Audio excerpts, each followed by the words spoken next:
maybe the worst things that the government's ever done are the things that we know about. Right. Is what you're saying. Right. You know and what so, I mean? like, but because they don't tell us everything, we have to assume that it gets so much worse. Yeah, like if this is what we know, then it must be totally fucked up. These motherfuckers are eating babies. Just when I think you couldn't possibly be any dumber, you go and do something like this and totally redeem yourself. Yo, what's up, Internet? Welcome back to another episode of Three Averagely Intelligent Dudes, and today we're discussing dangerous ideas. Some of the most dangerous ideas I think have ever graced this podcast, to be honest. We're touching on the transgender issue today. Yeah, and that is one of the most dangerous topics to talk about in America today in the culture. Yeah, we're talking a dangerous idea in your social life, and then a dangerous idea in your actual real life. Right? So it's gonna be a fascinating conversation, and I hope you enjoy it. We didn't really say that we were talking about the Mike Pompeo thing, though. I didn't. Or the Julian Assange stuff. Yeah. Should we do another one? We're also going to talk about the CIA. That's good. We got it. We got it. That should be fine. We're going to talk about CIA killing people.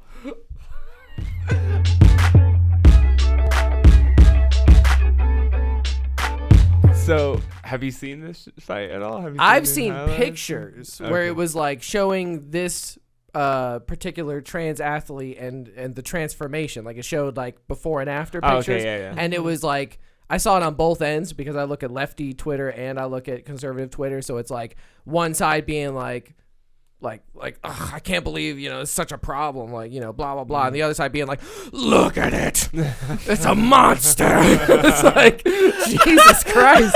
Like, I was getting it from both sides on Twitter when I saw this popped off. And, it hit the news cycle for almost 6 hours. Yeah, I mean, big story. Really? It hit. It was in there for like. It like hit looking a lot at of Twitter different feed platforms, and it's no surprise that it hit our platform. Of course, we were definitely going to discuss it because it's about as dangerous an idea as it can get. I don't know. It's some That's dangerous not true, equality. Yeah. I will say. There's a lot so I did see some commentary on it, and that's what led me to. I think it was Rogan. I think just a clip though. Rogan had talked, but I think he more talked about the Fallon Fox fight, like a couple years ago or whatever. Yeah, I remember watching that particular Rogan where they talk about the issue. I believe he also talked to Ben Shapiro about it, but about the transgender athletes in MMA particularly. Right. And so I think that's been getting applied a lot to this fight. But so anyways, I'd seen that and I was like, man, let me go see what this is about. Because, again, I always preface this, but I just feel like it's a qualifying statement for me, okay? I was like, look, I'm not a hater out here, right? But no, for real, my child's transgender, so I was like, I want to see what kind of take I have on this, and like, let me see what this is about. So I watched it. We'll watch some parts of it here, and then some commentary will ensue. To face from France, Celine Provost. Me and Jessica watched it together. Yeah. We were captivated. It was captivating. I mean, it's sick hairstyle. captivated in a certain sense. Yeah. So I guess this girl, Celine, she hadn't fought in a couple years, but she took the fight willingly. She took this fight willingly. She knew what she was getting into and everything. I mean, she took the fight willingly, but she knew that this person used to be a male. Mm-hmm. Okay. Because that was like the big deal with the Fallon Fox thing. Right. Was that she didn't tell anybody. She wasn't saying transitioned anything. before she got into MMA. Yeah. And so then it was like... Interesting message on the shirt. End trans genocide. Genocide being a strong word. Yeah, I agree. Let's get into it here. We can skip the ceremonies. A lot of kickboxing. And we could see it right here, right from the get-go. Max playing the distance, using her hands, her kicks. Now Alana needs to put her head up. Yep. She's putting her head down, which is very, very, very, very hard here. It's not a very amateur move right there. Celine could just hit her quickly with an uppercut, and that's all she wrote. She Put tried to your go head there down. for keep right to her head. Now that's a difficult thing for a tall fighter. They have to bring themselves down, which is kind of frustrating in a way. Maybe people see legs. The one thing I picked up on real quick. Stronger fighter and taking a ton of punishment coming in, getting pegged away there as they get in the clinch, and this is where McLaughlin could have an advantage. And you do not want to do this. This is what Celine did not want this fight to go. As Alana working her way here. And by the way, she is a U.S. Army veteran, so thank her since tomorrow is September 11th. Yes. We're actually about 25 minutes from September 11th, and we know what an emotional moment that is for Americans. We're about 25 minutes from the ball's about to drop over the World Trade Center. I was like, what? 6 years in the U.S. Army Special Forces, had a tour in Afghanistan as well. She did connect. Celine connected there very, very hard. Celine just piecing just whopping her. Just piecing her up. Like, For Provost. like a interesting to punching note, bag. if we Like heard she's earlier not even from the moving. interview that Alana was saying I'm definitely that she seeing took, all the essentials to the make that chin transition. on the girl with pink hair. Look, I mean, she's just taking it. Ow. That one wobbled her a little. That one Celine wobbled her a gonna keep little going bit. with that 1-2. And another big uppercut. But I mean, she just, Now, I mean, just swinging for the fences to see if she catches her. She looks like Celine CM being the Punk smart out there. fighter. That's exactly what she's doing with that. okay, so I mean, right off top, like, so this is what goes on for about 2 or 3 rounds, where Celine just steady, just working her Timing, wop, technique, just getting Yeah, her. you can tell she is. I mean, they're both amateurs, but you can tell that Celine is the more professional. Yeah. For her. She's Celine definitely just more keeps proficient They're getting fighter. paid. with a long Huh? reach. Oh, they're getting paid, yeah. Yeah. Comes in with the kick. But McLaughlin streaming has this. to do I mean, something to get this to the ground. she No real is takedown attempt. tagging her. And I was trying to make that point that after she transitioned, she noticed a difference in her ability, her strength, Oof. her endurance. She talked about that she couldn't run the miles in 9 minutes, or 6 minutes. She ran it in 9. Yep. So we're seeing that right here, right now. Yeah, Alana move McLaughlin your with head. punches. Move your head, please. When she throws that over right hand, I mean, she she's puts her head down. clapping It's kind of like her. she's just swinging a Hail Mary to see what anything. But Straight it's ran into that left. insane that you don't really see any Like they still made wear it, right? on Alana at all from these things. You can Yeah, see I mean, it's trying to punch go for the power. kick to the midsection or the rib area, but it was blocked by that elbow from Alana. I mean, Celine that continuing with jab the hit her hard dead on the I butt. mean, Dude, she's been getting it with the Jeez. jet, and you can see Wow. like the way that Every Celine time in the she black, throws that she right, she comes in with the jab, and then she moves out immediately. She's like keeping the space, but Alana's just like just getting Just hit, throwing Her head punches, down, you know, like literally street fighting. catching some knees now. She hit Celine with one solid punch there, and it immediately wobbled her because Yeah. there's a difference in the punch power, like obviously. 100%.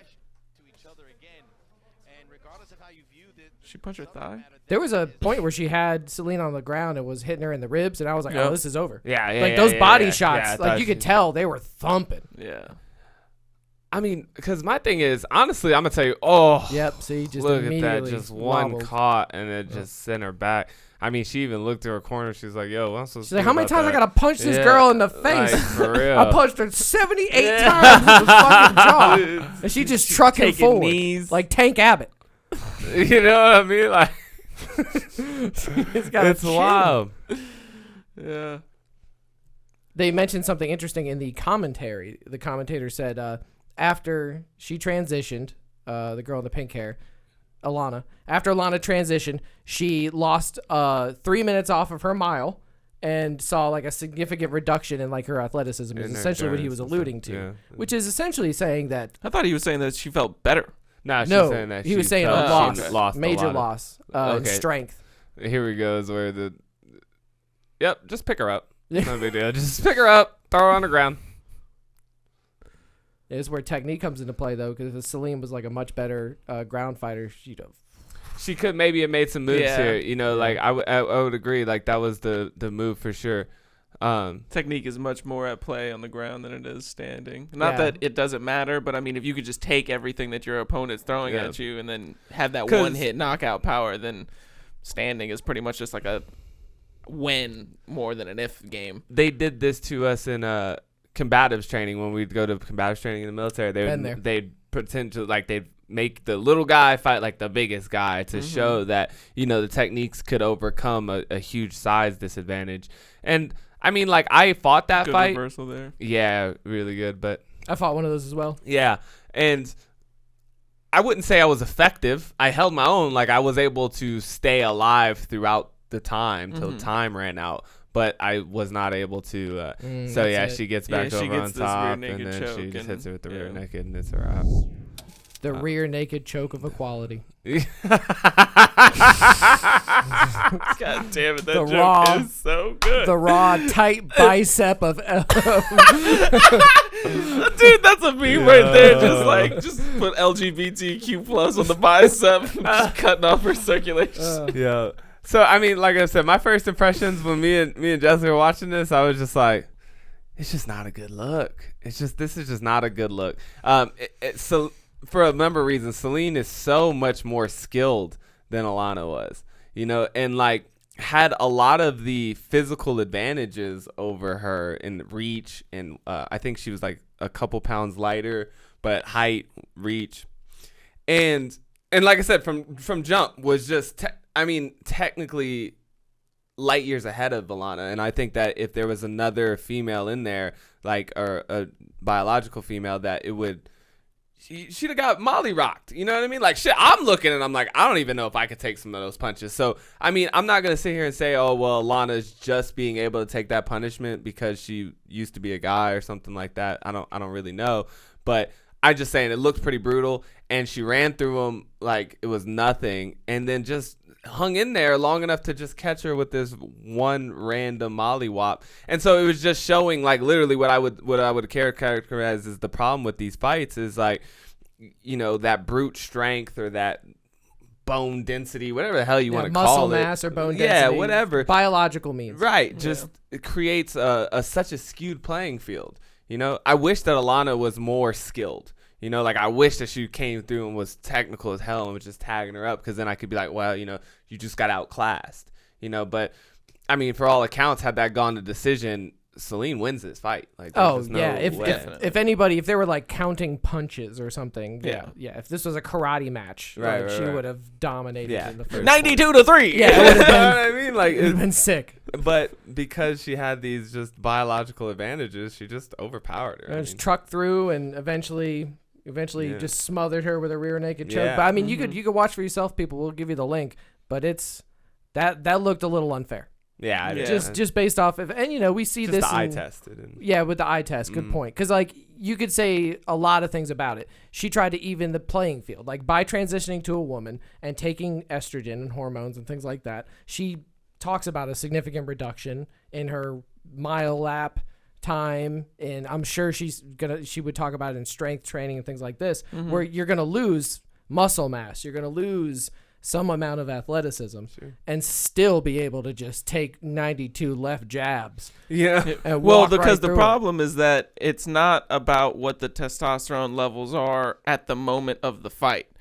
Like, the reason you think about that is because if you test somebody's testosterone levels, you can find out if they've been doping recently. Like, if you're, like, usually that's how they would test, like, men. You test them, and if their testosterone levels were abnormally high, you'd be like, what's your regimen? What you been getting into over there? Because that's strange. But it's totally different because testosterone affects you the whole time you have it in your body. So if you're go through 27 years of testosterone full male, exposure, and then 2 years before you start fighting women in MMA after you transition, you don't have any testosterone. That's like, yes, your levels, like your levels may be lower, but it's like you already got 27 years of the benefits of doing testosterone doping. Like, just because you stop for a while before, it's like, it doesn't go away like that. Yeah, it's not like immediately reversal. Yeah. And so it's tough. You can see this just in low testosterone male. Like, right? Like, you can get older in age and stop producing as much testosterone, and you're going to see a decrease in performance and in all these different things, because testosterone is very key in making those things happen, your strength and your power, your speed, your all these physical capabilities. So, I mean, I get that point, but like you said, it's not going to just immediately reverse all the things that it's already done to your body, And I mean, the studies have shown, like, it's like the bone density is different, the anatomy, like the actual shape and figure of the body is different. Right. Like, it's not, and they're built for different things. Like, the way our shoulders are designed are totally different than women's. It's like our bodies have evolved to do different things on average. And so it's like, when you just try to wash all that away and say like, well, because they remove their genitalia and now take different hormones, it's like all good.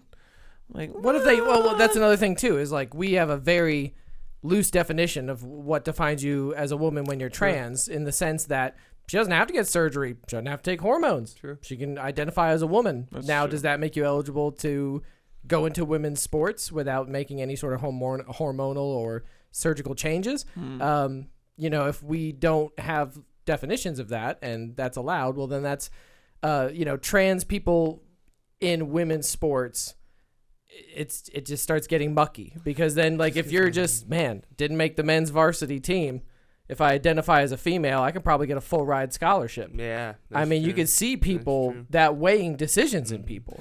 Because that was one of my things here is like, I don't know if she necessarily, like, I don't think she did this for that, right? But she's never taken an MMA fight. Like, she has no fights on her record prior to making a transition.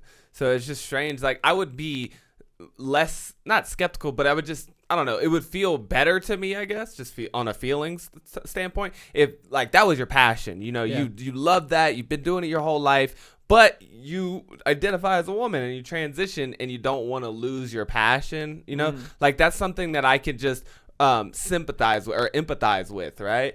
But I don't know why or what drove her to decide that she wanted to get into combat sports in particular. I don't know if maybe she just saw that as a really good place to act, you know, do it's activism, yeah, right? Because you know, I see the shirt and everything like that. Maybe it was about trying to put a message out there, but I just thought strange so way strange to put your message out. So you know what I'm gonna strange. do? Spinning back fist of equality. And it did not come off well. It doesn't. Like well. you said, the vision test. Yeah. You know, It doesn't feel particularly nice, and it's a controversial issue, and that's something that got me in the early stages of this issue when you started seeing like the handball team pictures where it was like some lady, I don't know if it was Australia or something, was just so much larger. She was like 2.3 of those girls. Yeah, and it was like she was playing against like an Arab national team and was just literally like just like wading through them like Hodor.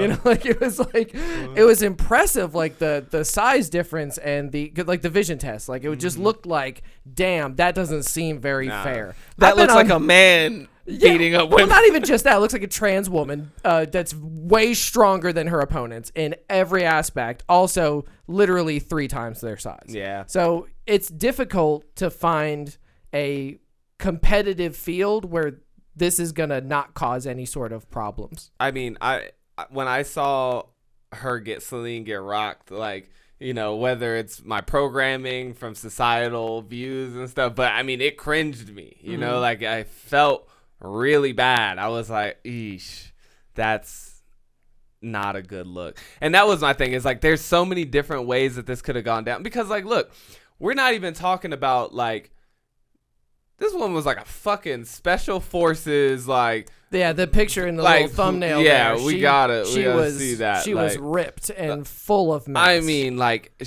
matter of fact, I'll just play y'all this video. Her transition story. I joined the military initially because I felt like it was my only option to either force myself into manhood somehow or die.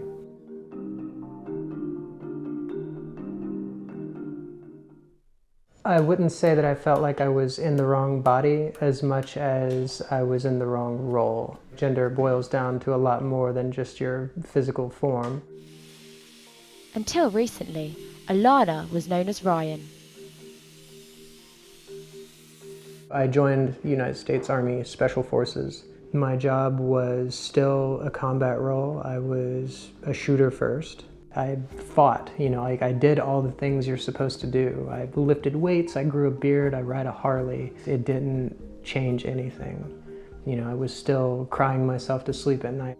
You might notice in pretty much all of these pictures, you will not see a smile anywhere. I just really wasn't a very happy person at the time. I mean, I was very conscious that I was playing a part that wasn't really me.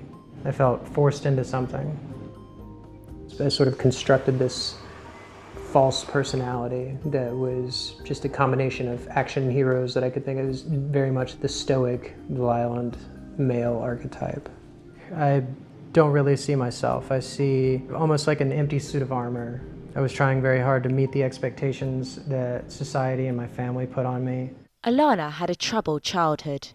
She knew from a young age that she identified as female.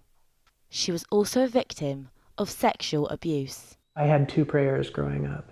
One was that my rapist would stop, and the other one was that God would either change my body and make me a girl or change my mind where I wouldn't want to be. And neither one of those prayers was ever answered. So I lost my faith at a very early age. I told my parents that I was gay and that I felt like I was a girl and I wanted to be a girl. They think that the reason I'm transgender is that I was sexually abused as a child. Sexual abuse does not change your sexuality. It doesn't change your gender. So when I first told my parents this, my dad didn't talk to me for like a week or 2 weeks. They would not accept me as their daughter. I would only ever be their son, and even as their son, I was a massive disappointment. Leaving the army in 2010, Alana made her first attempt to transition, with devastating consequences. I had been on hormones long enough that I had some breast development. But then of course I gave up on transition and felt like I could never do it, it was never going to work, I would only ever be a joke. And I went back to lifting weights and everything, and I didn't want to be a man with boobs. I went into the bathroom in the mirror and removed what breast tissue I had. I used, number 10 blade scalpel. I would say that was a pretty self-destructive thing to do. I can relate quite well to what Alana's been through, myself being a trans woman and having similar experiences and difficulties throughout the process to transition and dealing with how society and life generally treat us and the roadblocks that we face while encountering that. With the support of close friends, Alana finally felt confident enough to have surgery. Very recently, in the past 2 months, had all of the surgeries I ever wanted, basically. I've had a breast augmentation, I've had vaginoplasty or sex reassignment surgery. Basically, my outie has been made an innie. I also had facial feminization surgery. I've had a lot of things change since I transitioned. The way people interact with me, especially men. And it's funny, I'll get into conversations with people about military matters and they'll try to tell me that I don't know what I'm talking about. You can start to see a different confidence and comfort in oneself, being that you're no longer looking or dealing with surgical healing, but actually a settled state of being. I'm actually my own person now. I don't feel like I'm faking anymore. I don't have to put on this facade, and I actually get to be a real person now. And so life is a lot better. I really got into metalwork because to me it was almost a sort of magic to take something cold and lifeless, like a lump of iron, and with the proper catalyst, in this case fire, you make it into something beautiful and delicate but strong at the same time. And to me that was very much an apt metaphor for my own life and my own transformation, I guess, was, this element of change and to make something beautiful. Speaking of transgender matters, I can't wait for Matrix 4. Oh, super ready for that. Yeah, no, I'm over the Matrix, the whole franchise. Yeah, it started out like the IPO, the initial product offering was like $70,000 per stock, and then ever since then it's just slowly gone down. I'm one of the people who would say I almost prefer the second and third movie. Yeah. I like the ghost dreadlock ninjas with the swords. Cool. Absolute awesome. one of the coolest things ever. And mech suits. Yeah. I mean, you're literally, it's geared. It's like if 12-year-old John Allen said everything I love needs to be in movies, it would be trench coats, guns, ninja swords, dreadlocks, and robots. and numbers 2 and 3 outclassed number one in those categories. Yeah. I feel you. But the story, though. The story got a little. But that's why I'm hoping the fourth one. Full Jesus. And full Jesus. Yeah, no, although I will say that I really enjoyed that really early CGI animated fight scene between him and all the. He looks like a rubber man. Yeah. It's like Blade. It's like Blade 2. He looked like Gumby. It's like a CGI sequence in a PlayStation 2 game. Yeah. Oh god, yeah. But nonetheless, back to what we were just saying with this dude, or woman, excuse me. Not just like, you know what I mean? Like, there's a lot of transgender women that could have got in there, and it would have looked like the eye test would have passed a lot better. You know what I mean? Because like, there are some very feminine transgender women. I see sometimes on like Tinder and stuff. I'm like, you're transgender, right? You know what I'm saying? Like, but we're talking like ex special forces. Like, dude was yoked. Like, I mean, was yoked, and just that type of development doesn't just go away from 2 years. I mean, I don't know the science, but I'm just saying I would assume that it just doesn't go away in 2 years, and that's why it did feel kind of brutal, you know. And I thought that's why it's just not necessarily a good look, just from the skill difference, and then for her to overpower her so easily, like it just made it seem like this isn't possible at all. One thing that I thought that was interesting that she was talking about in this little video, which I assume must have been before she got into I think so. MMA. Yeah, this was they 4 definitely years ago. would have mentioned like she's also training in MMA now. Yeah, so they just kind of interesting. focus on the metal work, which is cool. But I thought it was interesting that she was talking about how she was putting on this like violent macho male facade, but she didn't actually feel like that. She was just doing that because that's what everybody else wanted from her. But now that she's transitioned, somehow she ended up in the most violent sport there is. It's like modern day gladiator fighting. And it's like, well, obviously some part of you likes violence and working out, or and is just affected by the violence that she experienced in the military. That's true, in the military. Like maybe she just can't like get away from it. But I thought that was interesting because like the way she was talking about it made it seem like she was acting very macho and like into all. Not that you have to be a man to be into combat sports, but I mean it's overwhelmingly a majority of men watching combat sports. So what a story if she's like, you know, she hates the violent male archetype that she had to embody for so long, like falsely. Like what a storyline to then be like, but my activism is going to be to go full Joker Batman villain and just like go back to my dark side and like my shadow. Just use my shadow for my activism. Embrace my it's called dark activism. Yeah. You gotta be careful about that in the streets, y'all. Yeah. You know what though? The one thing that gets me is like, does the other fighter know that this person was born as a male? You bring a great point up. That's the only thing that matters to me in this endeavor, because it's like, you know, it's a one-on-one kind of sport, you know, and you have a choice in who you fight. So like you can, even if they come to you with a fight, like you don't have to take it. So it's like, if it's known beforehand, then I don't really have a problem with it at all, because like the skill level gap and like there's just the brute strength and stuff, like that's not something that's unheard of in fighting between two people of the same gender. Yeah, anybody who fights Francis Ngannou is going to have a significant, you know, gap in their power compared to him. And I mean, like he's also very skilled, but he's not like John Jones skilled. Like John Jones will piece you up, but Francis Ngannou just got to hit you one time. Yeah, and it's he's over. got two hands. And he's got a hell of a chin. So it's like these are all traits that you can find that come into play in fighting anyways. Skill level, endurance, chin, you know, how good you can take a hit. Sure. So really the only thing that gets me is like the other person has to be aware of it. Like just give all the information out ahead of time. You know, like if you were going to fight in the MMA and you had AIDS, that's probably something you would expose ahead of time. You know, like that's just kind of like common courtesy, really. Metal shins. You know, like, like, hey, if you had to get your shin bones replaced with titanium, you should probably say something about that, you know? So, like, I think with that thing, with all those things being considered, I don't necessarily have a problem with this fight if Celine was aware of it.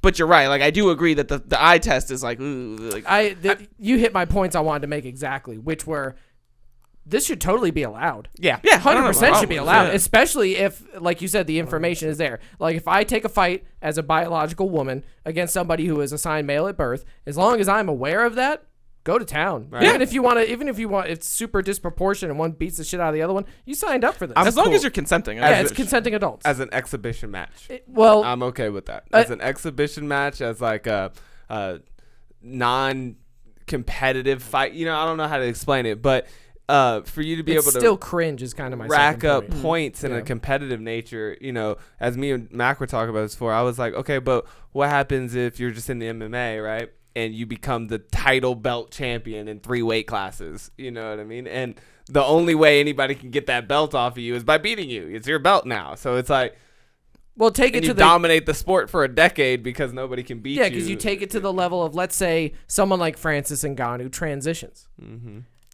Now you have a guy who is at the top of the male game. Mm-hmm. Alana, when she was male, was not at the top of the MMA game. So if you took somebody, man, prime somebody. Yeah. Give me a name, prime anybody, bro. Yeah. Give me Dan Severn, the mustached assassin. Give me him, prime 1995 Dan Severn, and transition right then and there. He's gonna be dropping Kurt Angle, bro. I'm telling you. You see what I'm saying? They're gonna be German suplexing girls through the fucking floorboards, and it's like that doesn't seem fair. Now, like I said. 2 consenting adults. Have at it. Do what you want to do. I'm still when Kurt Angle is, Kurtisha, is fucking German suplexing your ass upside down. I'm gonna cringe and I'm gonna be like, God, that doesn't look good. It just doesn't look fair. It looks unfair. And the body there are certain biological factors that come into it. We can kind of all agree on that don't seem fair. Bone density, muscle mass, things like that.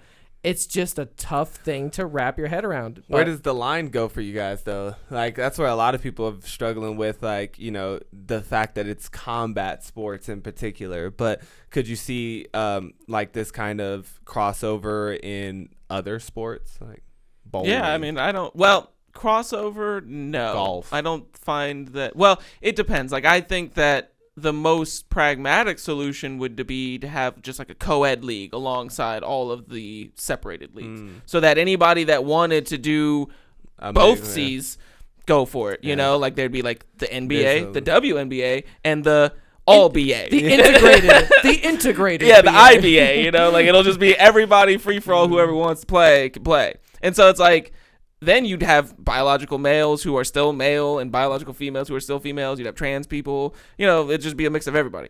I think that's the most pragmatic. I would watch that as well. I would probably watch that. That'd be entertaining, I feel like. But I don't know if it's like a battle royale. If I would like. Well, here's the thing. Like the only way to truly make as that, everybody consents. I think the true way to make that IBA would be to simply say, because we can agree, if you watch WNBA and you watch NBA, anybody who doesn't, just kind of take my word on this. There's comparison videos. You don't have to take his word. The best players in the WNBA would not even come close to making the bench in the NBA. Probably not the D League.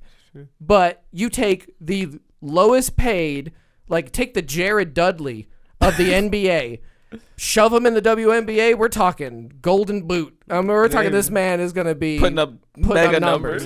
And that's not to say that women are worse at basketball. No. They're different sports. The WNBA and the NBA, they're still basketball, but there are different sports, man. Yeah. And if you had an IBA, the only way you would ever make that, you'd have to put some sort of like, okay, you need 2 trans people. No, that's what I said. 3 girls. You gotta like, and, you know what I'm saying? Like, or else parse it out. LeBron James is going to be starting the whole league. Yeah, or it'll just be dominated by men. But then the whole conversation can be put to bed, because then like that's the thing that I like about it, is like if you let it be what it is and you just see what happens, that's where I feel like the most interesting things might happen, because like it's not impossible to have like a Cinderella story, like as they say in soccer or whatever. Like sometimes Brentford beats whatever the fuck Tottenham for the FA Cup in 1970, and they, it's like the only trophy the team ever wins in their entire career, or, something like that. Like a team of all women under 5'5" just win the championship, win the IBA championship. They got rings or shit, like just because they developed a new way to play the game. But if you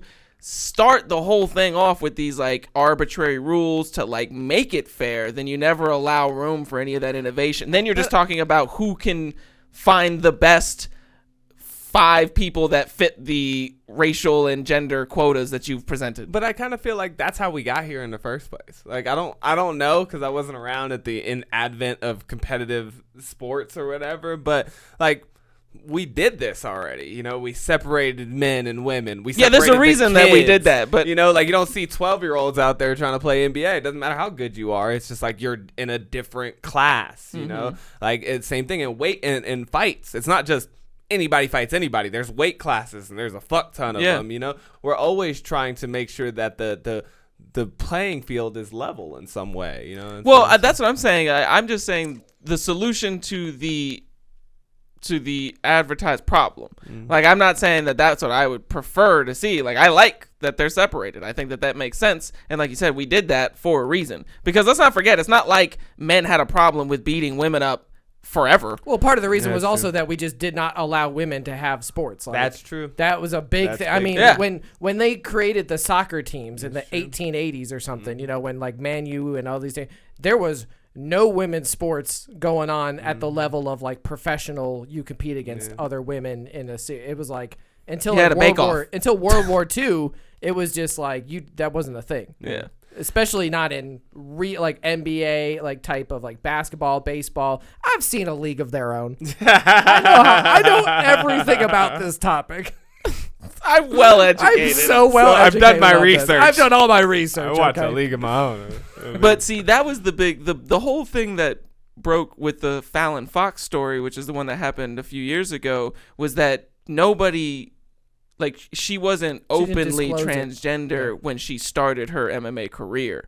And so, like, I think that was more the issue than, like, well, at least for me, that was the issue. Like, I didn't really care that she was fighting. Like, I was like, whatever. Like, if you decide to fight a guy, like, I'm not, more power to you. But if you don't know that you're fighting someone who used to be a male for 32 years, and it's like, then I could see that there's like, ooh, you know, because you don't want to look like, it's weird for fighters because some people would be like, well, you can obviously see the physical stature and stuff. And I'm like, yeah, but for fighters, that doesn't pan out. Like, just because you're big doesn't mean that you can take a punch per se. Like, it doesn't work like that. The Tank Abbotts of the world also exist, where you're shaped like Rex Ryan, and you're out there just sucking. Yeah.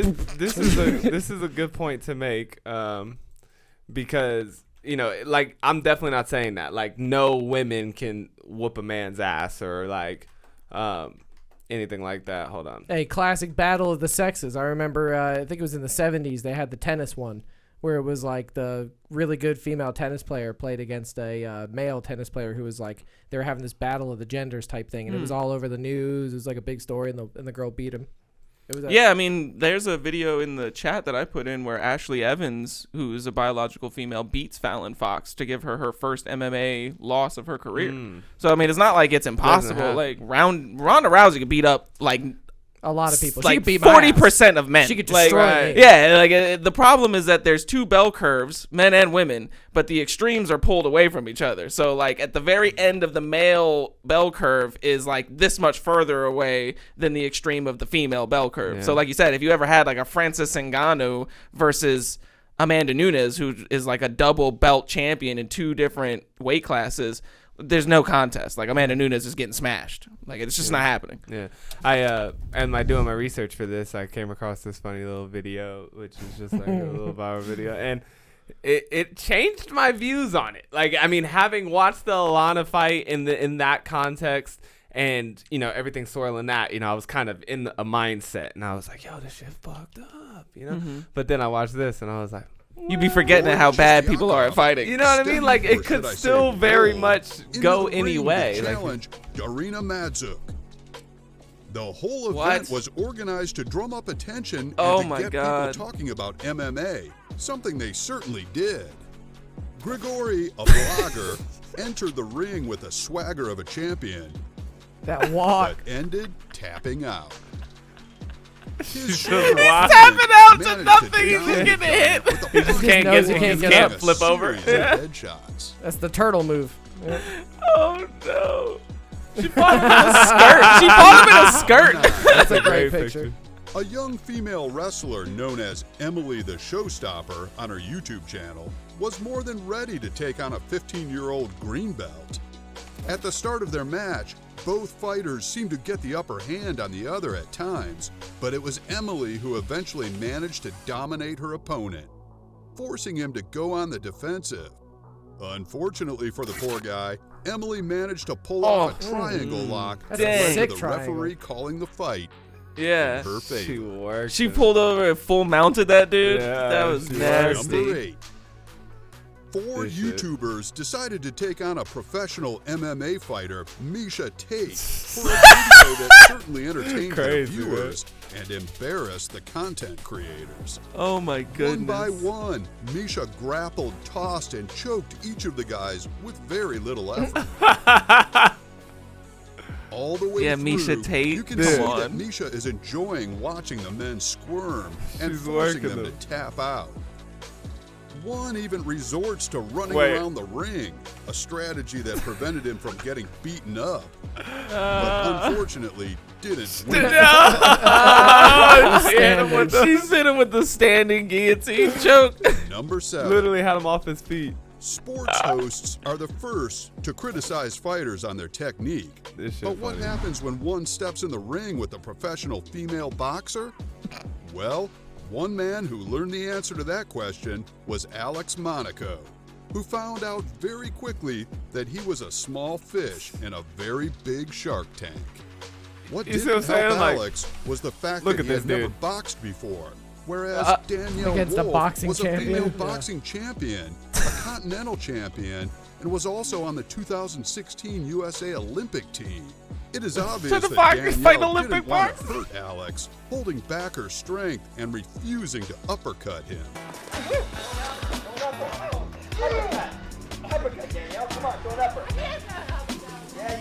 Eventually, she's like, I'll literally kill him. She whopped off his feet. And with the left hand and a hook. Number 6. Off the feet. This guy, when his female opponent began landing kick after kick, lays him before knocking him down with 2 punches.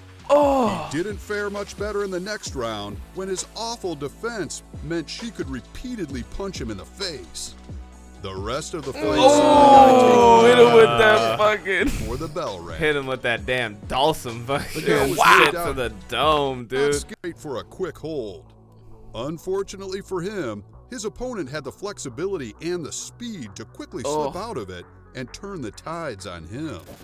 On multiple occasions, you can see the guy's strength is a huge benefit, especially when he lifted the woman up and slammed her to the ground. Although that's dirty. That's a dirty move. The fighter only tightens up her hold and chokes the guy into submission. Number 4. This female MMA fighter waited for the very best moment to strike back against her opponent, punching him back into the wall of the cage. Luckily, the ref steps in to give him time to recover before continuing.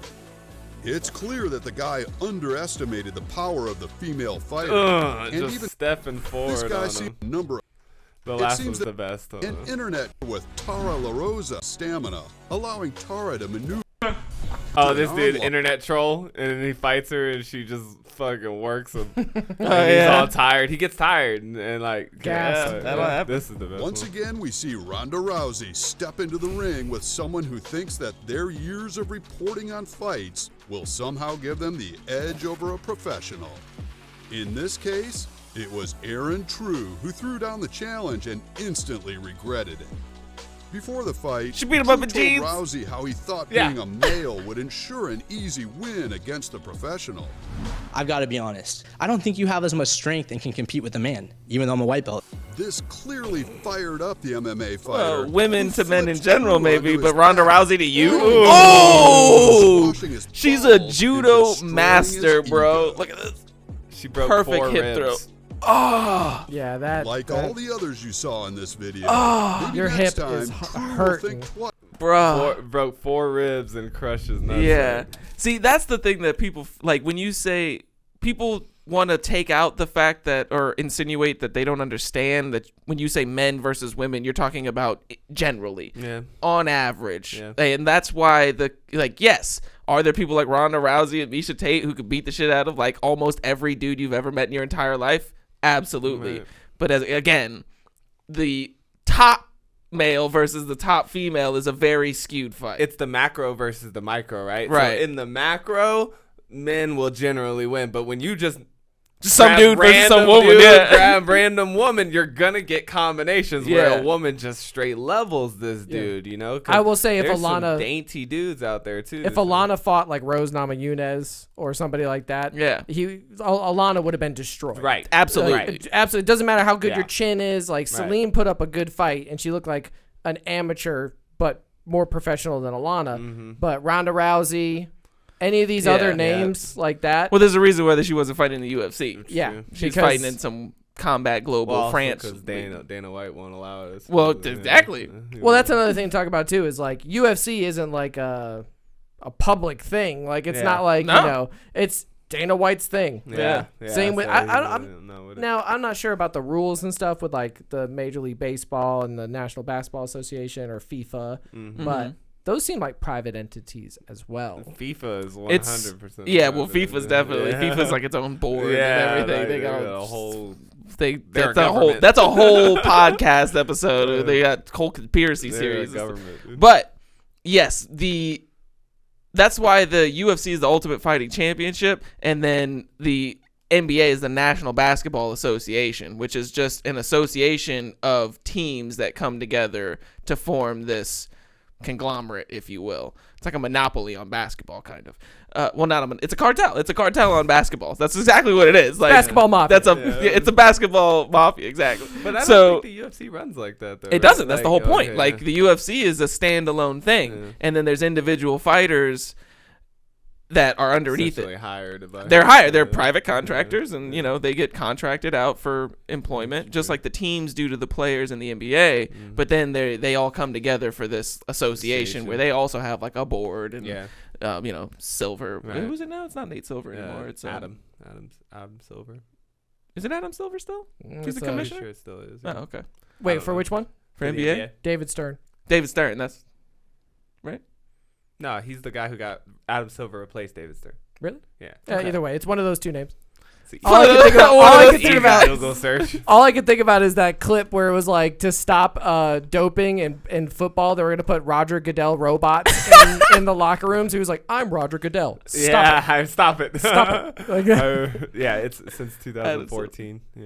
Okay. David Stern was for previous before, many I guess years. because I always see the giant LeBron James in the all white suit next to David Stern. Like that image is forever from the draft burned into my memory. Me too. Like from the docu and stuff of Michael and David Stern always like chumming it up. Yeah. It's like, what's up, my prize cow? How you doing? Yeah. You making me a lot of money. You make me a lot of money. I like you. But I would say this, like that's my thing is because I do feel for them. Again, even in my personal situation, I want to get my kid into sports or into group activities, and as a youth, like there's not a lot of, I mean, it's already super controversial at this very top level, but like what I'm supposed to do when you have a kid, and like you want to put them in sports, and luckily they have co-ed but she's getting to that age where the co-ed thing is becoming no more in that high school type, middle school age where they start separating you and funneling you into and it's just so hard because you do have this marginalized group of people that are just completely excluded because they don't really fit in either of these like predefined categories that we have. So I feel their plight in that sense of not being able to compete. I don't feel like because of that choice that you should be excluded. It really sucks that there is no space for that, but society needs to catch up. We've had, transgender people have been around since the beginning of history, but having trans inclusion and visibility and integration into something like sports is a very new concept. Yeah. It's a very new because, like up until like the 90s probably would be like where I would say the culture started to shift from binary. You either go to the blue or you go to the pink. Yeah. But now it's like, doesn't you matter. can go anywhere along I want that fuchsia, spectrum. goddammit. Yeah, I want to be a pattern. Yeah, like zebra print. I want to be I want to be plaid. So and we're making jokes about this, but I mean, all of us here are totally fine with that. Like, I don't care, right? Like, I mean, like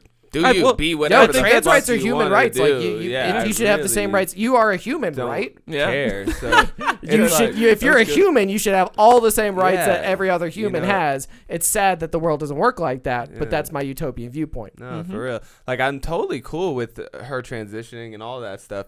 You know, like, there were some comments. I wanted to go through some of the comments, but in her transition story, it was particular. I didn't look necessarily in the fight, but there was some really savage commentary going on in there, like, where people were just trying to poke at her for simply being transgender. You know, now a lot of people did bring up the fact that, like,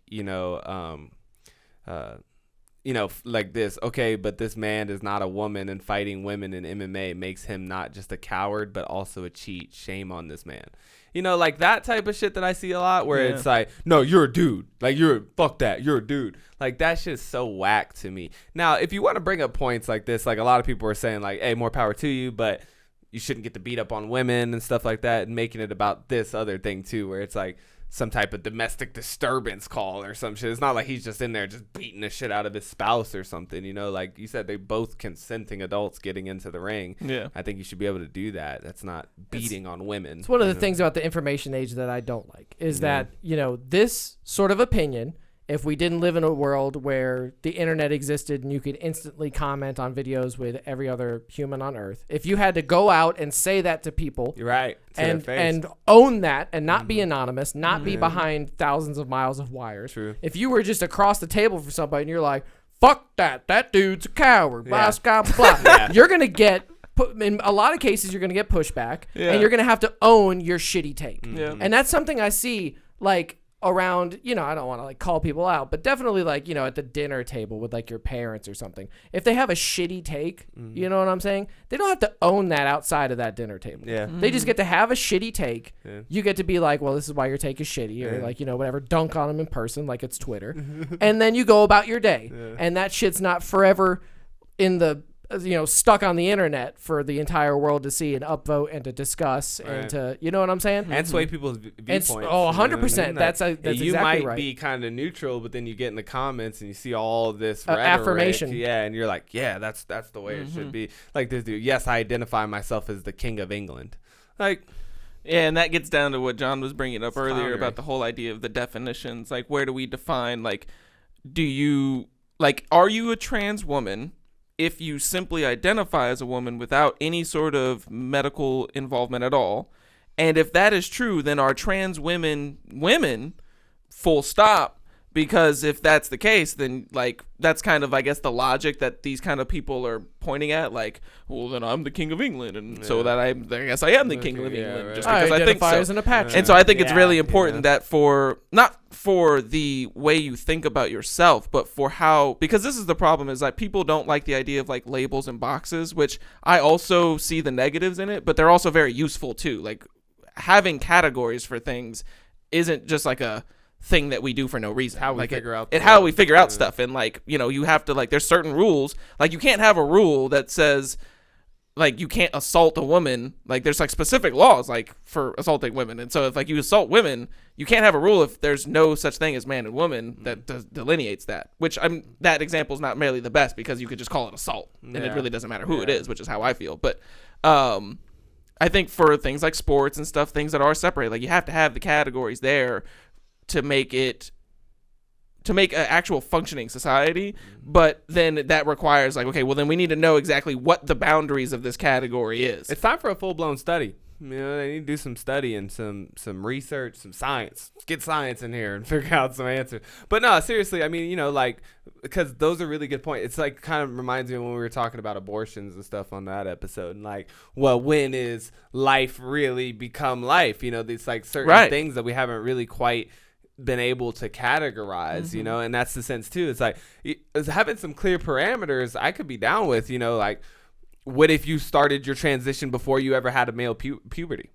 Right? Like now we're started on hormone blockers, went straight into estrogen therapy, and you've been female for 20 years. The entire time, and it's mattered because, as you said, you can do co-ed and stuff a lot early, but as puberty hits, they start to separate them because the actions that your body takes are different. And I would say that your biology at that point, especially if you've never had a male puberty or something like that, or if a woman's puberty, but that you would be more biologically close in nature to that other sex than if you hadn't, especially if you've lived, you're 30 years and you've lived 17 of them as a woman. Like you've lived more years as a woman than you have as a man. So it's like, I don't know. The ones that count but more. then, like you said, so that's like one side. Whereas the opposite side, can I come out one week and say, yo, I'm on this other side now, and then the next week be competing in competition, Yeah, like I've seen much. I've seen people online. Have you seen people try to talk to people and they're using the whole thing where they're like swapping back and forth between genders in the middle of a conversation, and they're like, "You're misgendering me." And he's like, "You just said you were a guy." He was like, "Yeah, but now I'm a woman." And it's like, I don't know if this is like just jokes. I've seen a number of them, but like it's like I can't. Like, could you imagine talking to someone like that who are really feel like that? You know what I mean? Like they take the stuff so literally sometimes that I'm always like, how far? Like you said, can you take that? Like, are we going to start implementing like into the laws and stuff? Because without the categories, we're not sure really how it's going to break down. Well, this is where it gets difficult because you probably have a percentage of, let's just take America, the population who are trans in the sense of assigned male at birth, transition to woman or opposite, woman. And like, hormones, surgeries, whatever level of it, some level of it. And then you have the 0.001% who are like other kin or, these other very small groups where or like super gender fluid to where it's like, I'm this and this in the middle of a conversation, like these extreme poles of the trans population where it's like, we could probably write into laws some trans visibility and some better human rights for trans people, like specifically. But when you start getting into, well, we need to address the wolfkin. Like, no, you're starting to get into a realm now where it's like so laser focused on a group of people that there's maybe like, how many people identify as wolves seriously in America? Maybe 10,000. I'm just kind of shooting out numbers out of my ass, but you see what I'm saying? I do. It's incredibly low compared to the very large and growing trans population because we cannot deny that this trend is on the increase. That this is something that, with increased visibility and acceptance, now you're seeing the numbers are, I wouldn't say meteoric rise, but definitely on a big. Well, it shows that our old numbers are skewed because they don't include the people who would prefer to be trans but aren't in a situation where they can trans or they have to like hide in the closet and the stuff. Cultural repression. Exactly. Of it. Yeah. And then and also too, like I don't like when people try and use that extrapolation as the conversation too, when they're like, well, I identify as this and I identify as that. Like, that's not the transgender population. Like, there are people when they're really transgender and when they really identify with something, it's not like they just flip-flop back and forth and stuff. And what they're doing is they're using, it's like the same thing you see a lot of times when you're talking about like social safety net programs and stuff. And it's like, yes, there's going to be people who exploit the system, right? Yeah, the welfare queen stereotype. You know what I mean? Like, there's going to be people in population who, like we talked about before, couldn't make it on the male side, so they just want to transition or something so they can dominate in this side. Or, there are always going to be those people who take advantage, but that's not the category, right? Like, those are manipulators and others like that, and they're a very small percentage. Trans trenders. You know what I mean? Get out of here, there's going to be, like, people like that who are just, like, maybe, mentally unstable, and they, like, do that where they're confused, back and forth or whatever the case may be. But to say, like, that's what it's like to be transgender, I think is so clownery, you know what I mean? For people to take those little minute extrapolations and say that's what it's like. And it's like, that's not what it's like at all. Well, you bring up an interesting, kind of just hard to deal with fact that I don't really know where it fits into this conversation, but autism increases your likelihood of being trans. Heard that. And one of the prime examples in recent memory is now, we could look at Chris Chan, which made its way all the way to Tucker Carlson. This became kind of like national news recently with there's a I don't want to go into the lore of Chris Chan.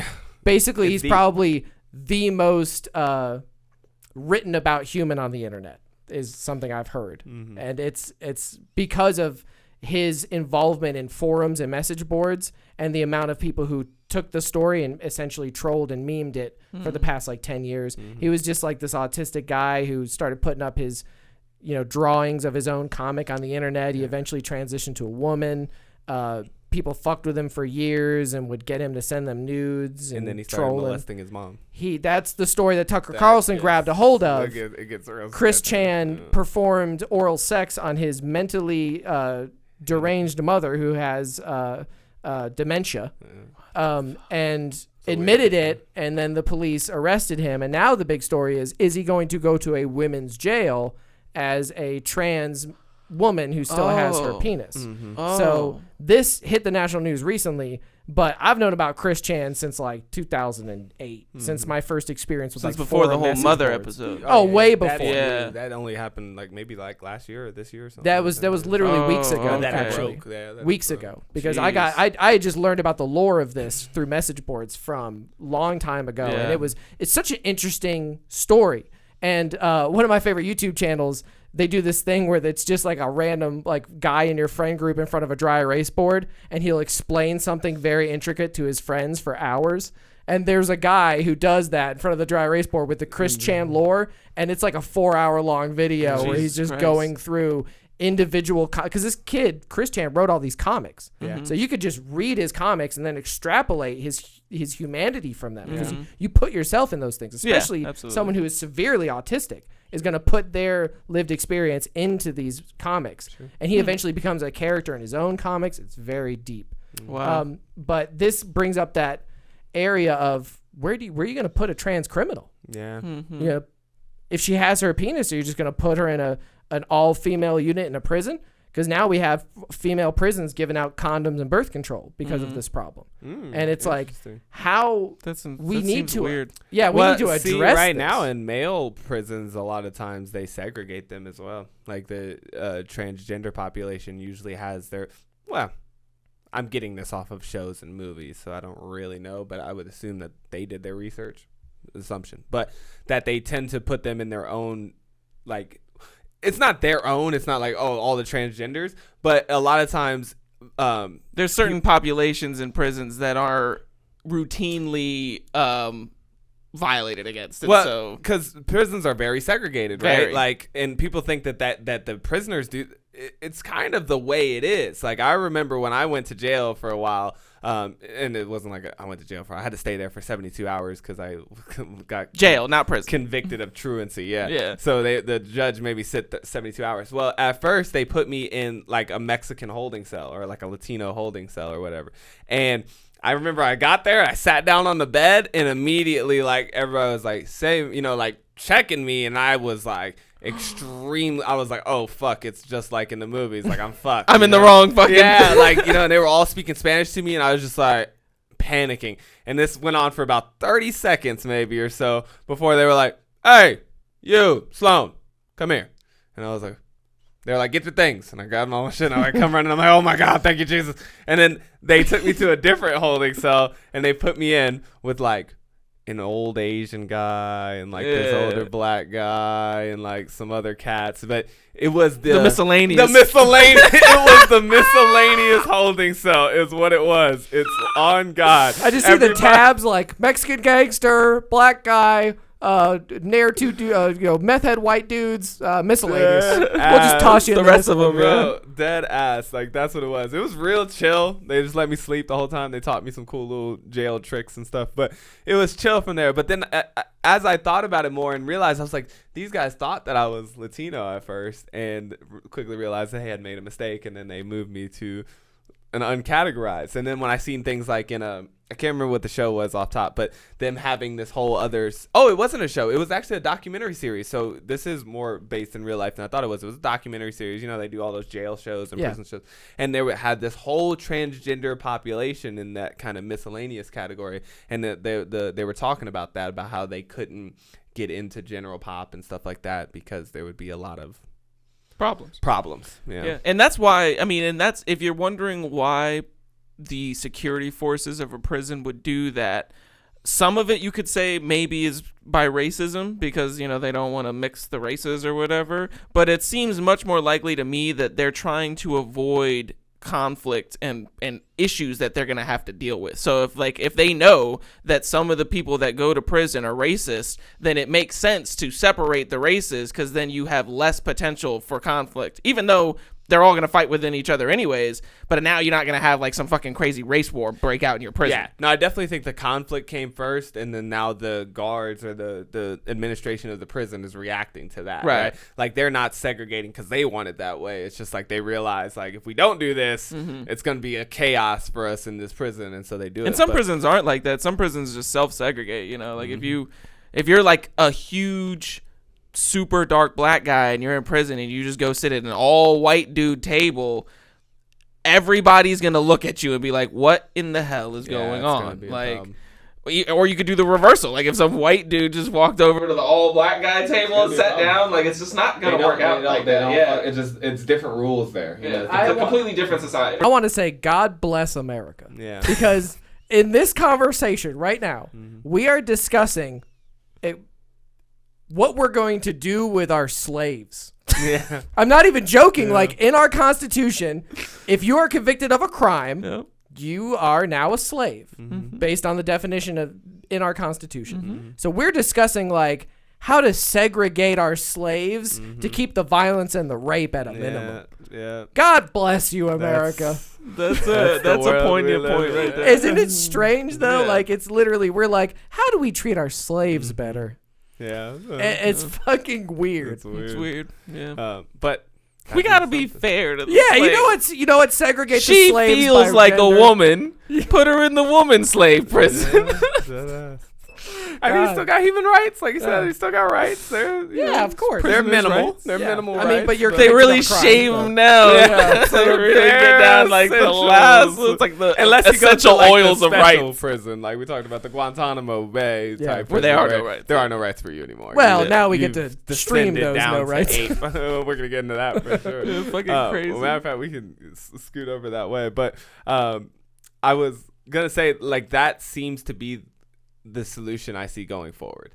Like I don't necessarily think it's the co-ed best prisons? solution. Well, no, that's what I said. I don't think it goes that way. Segregated sports. I think instead of seeing like a mosh pit of like, oh, we're gonna have a co-ed NBA type situation, there's gonna have to be an other category. Like I think you're gonna have to branch off into this like third separate category where all the people who don't quite fit that mold get to make their own mold. But I don't know if you're going to be able to break the mold. That's all I'm saying. You know, and I don't like it that way. I don't know if that's the way it should be, but it just seems to be the only way that people are going to be able to accept or, you know, well, it might just be what it is. It seems like the Olympics has taken a stance. You know, there is regular Olympics and then there's Paralympics. Okay. In the regular Olympics, if you identify as a woman, I don't know exactly how the rules shake out. There are plenty of trans women that are winning gold medals and out there. Yeah, some weightlifting and doing weightlifting. The whole nine. Yeah, and it's like that not being combat sports seems a little more fair.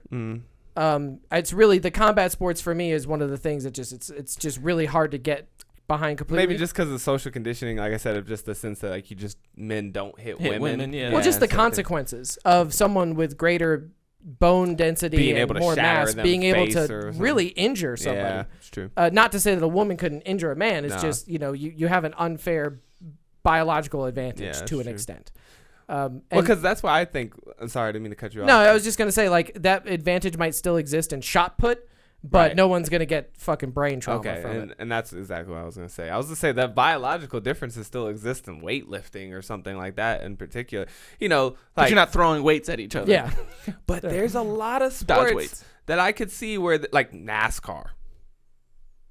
It's pretty open. I mean, you know, I can't really see any difference there. Like, I mean, I've heard that it is very physically demanding on your body and stuff like that. But still, I fully. I mean, Ronda Rousey hopping a NASCAR. I'm sure she can take the G's. You know, like we got female astronauts. They'll be fine. They'll be fine. Yeah, like they can fly into a spaceship. They could be in a race car. Great point, though. Even within esports and level playing field things such as NASCAR, you still see very few assigned women at birth female competitors in the highest levels of those sports. Yeah, very true. NASCAR has had 1, 2, maybe 3, prominent females in that sport. Has Danica Patrick ever won? Danica ever won a race? I don't know anything about NASCAR. She did well. But the other one I want to point to is in StarCraft 2, which is my favorite esport to watch, and also in Magic the Gathering Arena, you've had female assigned male at birth trans women who have won major events. And Ben, that's a great place for visibility is the esports and gaming world. But like you said, I think the difference is those are games and not necessarily sports. And I think games tend to not have a physical element, so I don't. Red Rover. You ever play a men versus women Red Rover game? Well, then why do we separate something like curling? It just doesn't seem like that should be. That's true though. Male and female. He's a big bicep, Yeah, but you're like not. You're not yucking it. True. You're It's a literally finesse you're just game. letting go of it. So really, as long as you can slide on your knees at 4 miles an hour, you've got the approach. Like you figured said, out. the Olympics decided a long time ago. They were like, look, there's going to be a men's Olympics part and there's going to be a women's Olympics part. You want to switch in between the two? We don't really give a shit, but there's a men's and a women's. And so like maybe it's just like an ingrained, maybe society just isn't used to non-binariness or fluidness. Like I had this idea of, because I started to think of spectrums as more like hue charts rather than like line graphs. Because if you think of like the political spectrum, you have like left on the end of one and like far right on the end of the other one, and then like you just kind of slide in between. But it's not really that simple. It's more like a hue chart where you have 4 corners and you can kind of flow in and out of all of them based on how you feel. And so I think it's the same thing with like gender now that we're like, like there's all these new genders and like people are coming up with all these new pronouns and stuff. Like now it's more like it's not boy girl, like there's a whole hue chart to this shit now. And so like we're going to have to adapt our systems to come up with that, whether or not you think that that's a good thing or not. Like I know some people will be like, no, it needs to be not even a spectrum, just male, female, 2 different dots, and it's no line. And it's like, well, look, that's just not the case. So I know that you would prefer it to be that way, but since people act like it's the opposite in the real life, we have to do something about it in real life. Well, that's a problem in America is that, the largest voting bloc is fundamentalists, Christians. Yeah. So you're talking about a group of people who, a very small number of Christians, or fundamentalists, Christians, are going to be let's make it a X and a Y axis on our gender spectrum, But I feel like that's something that's fading away, I would hope so. I think that those are, it's kind of like we talk about like leftover values, like a lot of those, I don't see a strong fundamental Christian population, really religious in any nature like look at people of our age and stuff, like how many of those people do you see out there in their young 20s or young 30s that are just really like super Christian values and things like that. I mean, even the ones that I know, like Ben Shapiro, for example, is like an Orthodox Jew, right? And this and that. He makes a lot of allowances. Some people would say he doesn't or whatever, but when I listen to the man and I listen to him actually speak, like these are people he's openly stated many times that he does identify certain transgender people in the role that they want to be chosen in. So it's not like he does it in private. That's his thing. Is like if he's going to be in a dinner, he's fine with calling you whatever you want to be called. But the problem is that when you're doing an ideological or factual based argument or a debate or something, then he doesn't believe in ceding ground to you by calling you something, because he's like, if we're going to argue about biology, then I can't cede to you the fact that you're a woman, because that would undermine my entire point in the argument. So my point being though is like he's not the type that's like nope, the Bible, you're not allowed to hell, get the fuck away from me. Like I don't see people act like that very much, and that's one thing that I'll say just in general. It's like this gender seems to be the last front that this is happening in, because we've talked about it often in music and politics, in games, everything, genre blending, or the idea that like demographics, the way that they used to get cut up in the 40s and 50s and stuff, of just like, here's this single block and here's black male. Like, black male, what the fuck is that even? Like, am I a black male? You know, like, or what if I identify as a black male? Who gives a shit? That's my point. Like, you know how many times I've had to take this paper and they're like, fill in one of these 4 bubbles of your race. Motherfucker, like, I'm every one of these bubbles in some way. Like, how I'm supposed to, and then, you know what I mean? I really sat there and I'm like, do I put black here or do I put white? Well, I'll tell you. Raise my hand. Excuse me. What do I put for my race? Well, you bring me to this point of the South. Having grown up and experienced the South, just in general, they care a lot about race and they care a lot about gender. So there would have been instances in your life, I think, if you grew up in a white rural North Carolina town where you would not ask the question, am I black or not? They would let you know you're black the way they treat you, the way they act around you, the way they talk around you. Sure. So if you were, let's say, transgender and you were in the Deep South or a small white town in North Carolina, you are going to have a lot different lived experience than a transgender person in like Los Angeles. They care a lot about that, especially the younger population. People in their 20s and 30s that I was friends with in the South, if you weren't like a diehard Democrat lefty type, then you fell on the side of what most people would consider far right or conservative values, even if you were, you know, pretty liberal in your alcohol consumption and your views on abortion and some of these other views. Like they care a lot. That's judgment about the gender spectrum. But it lends to his point though that you see that fading away. Because you could say that maybe in rural areas it's not happening as much as it is in urban areas, but we know that statistically more people live in urban areas than rural areas, and that disparity is only growing more and more throughout the years. Maybe 2021 or 2020 was like a rare instance where that trend maybe had a small dip, but the overall trend is that more and more people live in urban environments where these sorts of levels of tolerance and acceptance are more prevalent. But I would say it's like racism. Like, we can say that racism has decreased, but has it been eradicated? Is racism going to just die out in 20 or 30 years? I would say probably not. No? Because probably not. It is part of human nature to hate the other. I disagree. Like, if you think about, like, okay, let's go back to 1856. Okay, 10 people. How many would you guess are racist or believe in segregation or something? Right? Just 10 randomly selected people from throughout the world. But I mean, I'm putting it at like in the United States. I'm putting it at like 60-70%. Yeah, I'd say like I'd have to give it like an even 50-50. Maybe. I would have to say if you gave me a 45-year-old white man married to another white person in that time, I would say 6 or 7 out of 10. Well, because statistically speaking, a lot of those people could be black if they were just from the United States, and so it's like. Well, I guess my point being is, like you're saying, it's happening in these rural pockets and stuff. But the South used to be literally half the country, and half the country were like, "Nah, fuck that." And we're not part of your country anymore. Now the South is like these little small towns in Texas and in North Carolina and these other states, and I mean, the majority it's like a faux of the pas state, now. Yeah. It's just, my point is it's like watching water evaporate, right? Like it's like certain places evaporate real quickly, and you might still have like a deep ass puddle here that's gonna take a while. Slowly. But eventually, and that puddle's getting shallower and shallower as time goes on. Do you think it dries up though? I see all of those things drying up. I mean, me personally, when I extend out into the future and I look and I see like boxes, I don't give a fuck what box, but like boxes to me, labels seem to be evaporating the longer we go on, because we understand more,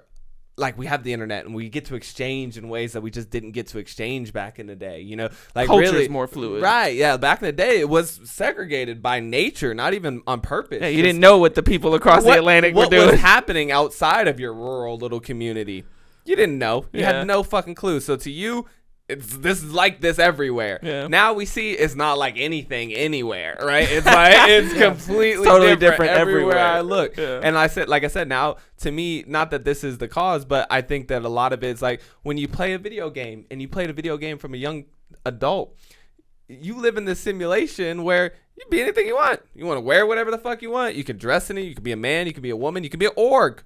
Be whatever the fuck you want to. And then you come into reality and you're looking and you're like, well, this is kind of a simulation too. Well, why can't I be an orc here? You know, like we said, no, we've decided that there's no orcs. And you're like, well, I feel orcish. So, you know, and I just think that as time goes on, that blending, and that's what I meant right now. Like, I don't see us just being like the NBA and the WNBA are going to come out tomorrow and be like, we're forming one league. Like, that's not going to happen. You know what I mean? The Consolidated Basketball Association. Right? But 100, 200 years from now, you know, when the other starts to become like the miscellaneous league starts becoming the most popular league or something like that, because people like the fact that it's all inclusive and it gives you these interesting Cinderella stories and all this stuff, or, you know, innovation starts happening in that league in a way that doesn't whatever. I just think that boundaries are evaporating. This is going to sound dystopian, but I don't necessarily agree. I think it's kind of like rubber banding effect. I don't know when or if it'll ever like swing back to where we're as racist as we were in the 1800s. I don't think it rubber bands back that far, but I think it's like something like, rubber banding might get smaller each time, but like I don't see it ever completely going away. And, you know, we've talked about gender and we've talked about race in this kind of time frame of 150 years. One I wanted to point to was age of consent. In the 1880s, 1890s, up until like the 1920s, there was a movement where the age of consent across America in most states was 10 years old. And in some states like Delaware, they even passed laws in the late 1800s where it went from like 10 to 7. So we're talking 150 years ago. People thought it was completely acceptable, not just to marry 10-year-olds, but to just fuck them. Just go around and have sex with children. Yeah. And this was literally like not out of the realm of commonplace.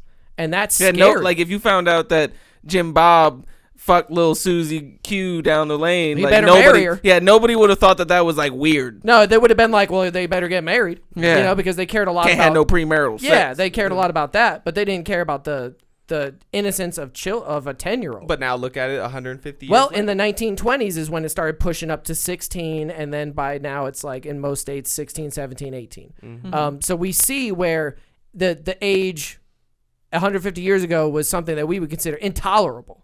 But now at 18, we feel like 16, we feel like, oh, that's tolerable. So we've kind of reached a consensus. But we can't really reach a consensus on racism. Well, who's to say that in another 150 years, the age of consent isn't 25, and we're all like, I can't believe those people are out there having sex with 18-year-olds. Yeah. And here's the other point I want to make. What are we going to do when my race is the supreme race? Okay. Because, define supreme. Oh, well, define your race. But I mean, that's okay. My point being is, I firmly believe that only a matter of time before everybody is a hodgepodge mix of everything, and there won't be really white people or black people. It's white genocide. He's talking about that white genocide or black people. But they'll be like, you're mulatto. You're not brown. You're a little too light brown. Like true. People that's will still, shades. Then it'll become eye color, or it'll become nappiness of your hair, or some other arbitrary bullshit about your physical appearance. That's possible. Well, that's true, because when I was younger and I had my afro, if people wanted to ask me what I was, they would assume that I was black, and then they'd ask me what I was mixed with, because I didn't have like a Jewish looking afro, if you will. Like, it looked like a black person afro. But I think we're approaching that from our current paradigm. I'm like, like I said, stretch past now, stretch past, like, if everybody be like mulatto. And I mean, I guess what you're saying is true, because I mean, we're seeing that now, like transgender people are coming out and they're like, mixing the genders, and everybody's like, fuck that, so I could see it's going to become too hard to tell. that fuck that could always be there. Like you said, like, well, you got the funny color eyes now. It's in human nature. That would be my argument. There. It's dystopian. But I would say in the realm of your example, I think maybe I think that it's possible. It's not impossible for all of that water to evaporate, but that doesn't necessarily mean that it went anywhere. Now it's just kind of up there waiting to rain. Waiting. Yeah, and all it needs is for it to cool down a little bit, and it's coming right back as condensation, and then it'll be a puddle again soon. I think it's much more like the rubber banding, like he said. Like, it never really goes away. Like, it becomes harder and harder can. to see. It can. But I believe that hate will never evaporate, right? So you'll always find some reason to hate your fellow man. Good catchphrase, evaporate hate. Yeah. I think it needs It's evaporate. I'm hate. gonna need a tie-dye shirt that says evaporate hate. I'm gonna write that down. Tell us in the comments if you'd buy one of those. Evaporate hate. But no, I mean, I don't think you'll ever get that out. But maybe it'll be driven more towards, things that you can actually get behind, like competence. I mean, I don't think you should hate anybody for any reason, but it might shift away from these very arbitrary boxes of like, well, you fell in that box over there, so I don't fuck with you. And when there is no box anymore, it's like, what are you gonna hate or them at least for? it's like self-selected boxes, which is maybe like the beginning, like the transgender is like the beginning of like the major movement of it being self-selected boxes, because like normally you would think of gender as like a non-selective box, like you can't decide. Up until recently, like it wasn't thought of that you could decide what gender you were, and like you couldn't. And as far as we know, it's still very early in the days of you being able to decide your skin color. Like I was gonna say, like we're still in the very early stages, stages, where they're gonna change your skin color. So it's like Michael Jackson did. Even things that we would normally consider non-choosable. I sound so dumb saying that, but things that you can't choose are now becoming privy to choice based off technology. So it will, like I think you said, it'll push more into like, oh, your political ideology versus the other one. And science is only getting better. You know what I mean? Science is only getting your ability to be a gender that you choose is or a wolf or like I said, don't let the aliens show up and they got a whole different DNA that starts cross mixing. And my point, and they bring some technologies we've never seen before, where you just step in a chamber. Yep. And, like, you remember back in the day morph how into something humans would take different. like two babies' heads and like tie them together, and then like their skulls would fuse together or something crazy stuff like that. And I just remember it from Indiana Jones and the Crystal Skull, where they were talking about to like praise the god aliens with the elongated skulls. Yeah, they would banding like and things like that. band the babies' heads together while they were still really young in infancy, and they would like fuse to make people that looked like long skull people. And it's like we've been trying to choose this shit for a long time. Like we've been. We shave and shit. I can't wait till the hallucinogens episode, because I want to bring up Alex Jones's theory on why hallucinogens or how they could have potentially caused the lust for human sacrifice across all the major historical factions, like Aztecs, like the Druids, like the Egyptians, like Babylon, Sumer. That's interesting. I will come prepared with my own explanation that I feel like Jordan Peterson explained quite succinctly. Yeah, that's that's coming soon. We're doing Battle Royale. We're doing a Look forward to hallucinogen that. episode for that's sure. coming soon. But yeah, whatever. Let's move on.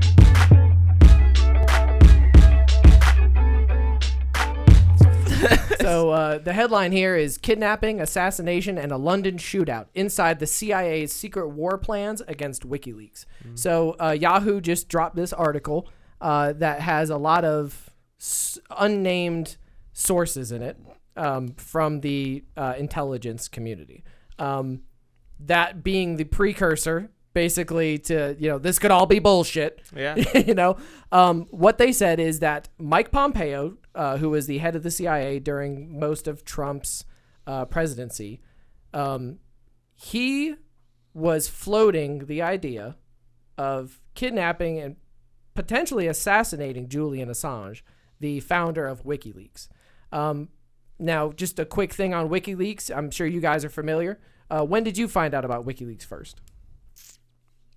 2016, 17, maybe. Okay, was it like the Democratic email leak? Or was it like the Afghanistan? What was your first leak? Like yeah, because there was a lot of leaks or something. Or it might have been also the Clinton thing, the emails. Yeah, the Clinton emails was the big one, because it wasn't Hillary's emails; it was the Podesta emails that came out. They hacked the DNC, which was done by Guccifer 2.0. They think it was Russian intelligence who did that. They have a lot of evidence to suggest that Russia had a hand in that, and that they leads. Well, that's kind of everything. That's kind of where Mike Pompeo was with this. Was he took that as his way in. When did you first hear about WikiLeaks? I think mine would have been like the Benghazi stuff. I feel like Benghazi. It's either whatever the one was about the. I don't think it's Benghazi. It's the all the weird like raping and stuff that was happening to the prisoners at some weird Abu Ghraib. Abu Ghraib, that's the one. I don't know if that was WikiLeaks or not. But it was a leak. But that was when I first got into this whole like conspiracy theory like leak stuff. I was like, what, they're like raping people in Abu Ghraib? Like, what the fuck's going on? And so that's what kind of got me into it. Then like the major one was the Snowden NSA leaks and everything. That really got me like my headline to WikiLeaks itself. Yeah. What did it for me was I think it was 2010, the Chelsea Manning footage. Yeah. The collateral murder footage came out where 2 AP or I think Reuters journalists and 2 children were killed and injured in an Apache strike in 2007 in Baghdad. And this is kind of early days at YouTube, 2010-ish. I didn't really know what WikiLeaks was. I knew what leaks were, and I assumed that, so I knew what Wikipedia was. So it was just kind of like, some sort of, internet Wikipedia site. for leaks. Yeah, it was like an internet site that leaks stuff kind of thing. And I watched that collateral murder video in 2010 for the first time, and it had a profound kind of change on my viewing of war, on my role in war, being that it was an Apache gunship doing the shooting. It kind of, I think, was a kind of catalyst for me. So that, like, I really remember it pretty distinctly. And that was also one of my first, experiences with a transgender person in the media. This is like around pre-Caitlyn Jenner era even, where you had Bradley Manning at the time, a, Army military intelligence personnel who, leaked this information to WikiLeaks, then got busted and was sent to Leavenworth and identified as a female. And now we had all this stuff all in this one story. We had someone converting, later in their life from male to female. We had a leak, it's pre-Snowden. This is the biggest, leak for a while since like the Pentagon Papers in the 70s. And then we also have us doing some fuck shit war crime stuff. So, it was just like a really big moment for me, and WikiLeaks was kind of tied to that in my life. So, like, I kind of always followed WikiLeaks. So Julian Assange, the founder of WikiLeaks, most people know this. He was holed up in the Ecuadorian embassy in the UK because he was fighting essentially a rape charge from another European country and espionage charges in America. They were wanting to snatch him up and bring him back for leaking these very embarrassing things about America, including the Podesta emails. Like, the Chelsea Manning thing was the beginning. Yeah. They have done multiple large-scale leaks from WikiLeaks that made America look really fucking bad. Yeah. And it's not because the way they framed it, it's because the shit we did was really fucking bad. Yeah. So kudos to Julian Assange for calling us on our bullshit or being the catalyst in which people could leak this information. Now, where we get to this story is in 2017, Julian Assange started, and WikiLeaks were facilitating a leak about the Vault 7, which was the CIA's hacking capabilities to where they could access your smart TV. They could access your phone when it was turned off. They could literally put a virus in where they would track your Microsoft Word usage. So, I mean, we're talking like they were in people's shit, deep in people's shit. And WikiLeaks was like, hey, we're going to release information about that Vault 7 project. So Pompeo and the CIA were like scrambling. They were like, fuck, dude, what can we do to get Julian Assange not to put these out? Now, this is where you start getting into the House Intelligence Committee chairman and people within our Congress making deals with Assange to say, okay, you can come back to America. We'll call it a wash. Don't release the Vault 7 shit. Yeah. Like, they were trying to work deals with him. These deals were very close to happening while he was in the Ecuadorian embassy. Those deals fell apart, and Mike Pompeo started, according to these sources, floating ideas of not only kidnapping, but potentially assassinating Julian Assange. Now, Mike Pompeo was having closed-door meetings with Donald Trump. Now, what was said in those closed-door meetings, nobody will ever know. But Donald Trump's public stance cannot really be trusted. He was coming out and saying things like, Julian Assange, good guy. Shame what they did to him. I like WikiLeaks. They're the enemy of my enemy is my friend type shit. Yeah. Because you could point to Goosefer 2.0's hack of the Democratic emails and say, that's one of the potential factors that won Donald Trump the presidency, along with James Comey's, non-criminal charges of the criminal activity. Yeah, there was a lot of dominoes fell. Yeah.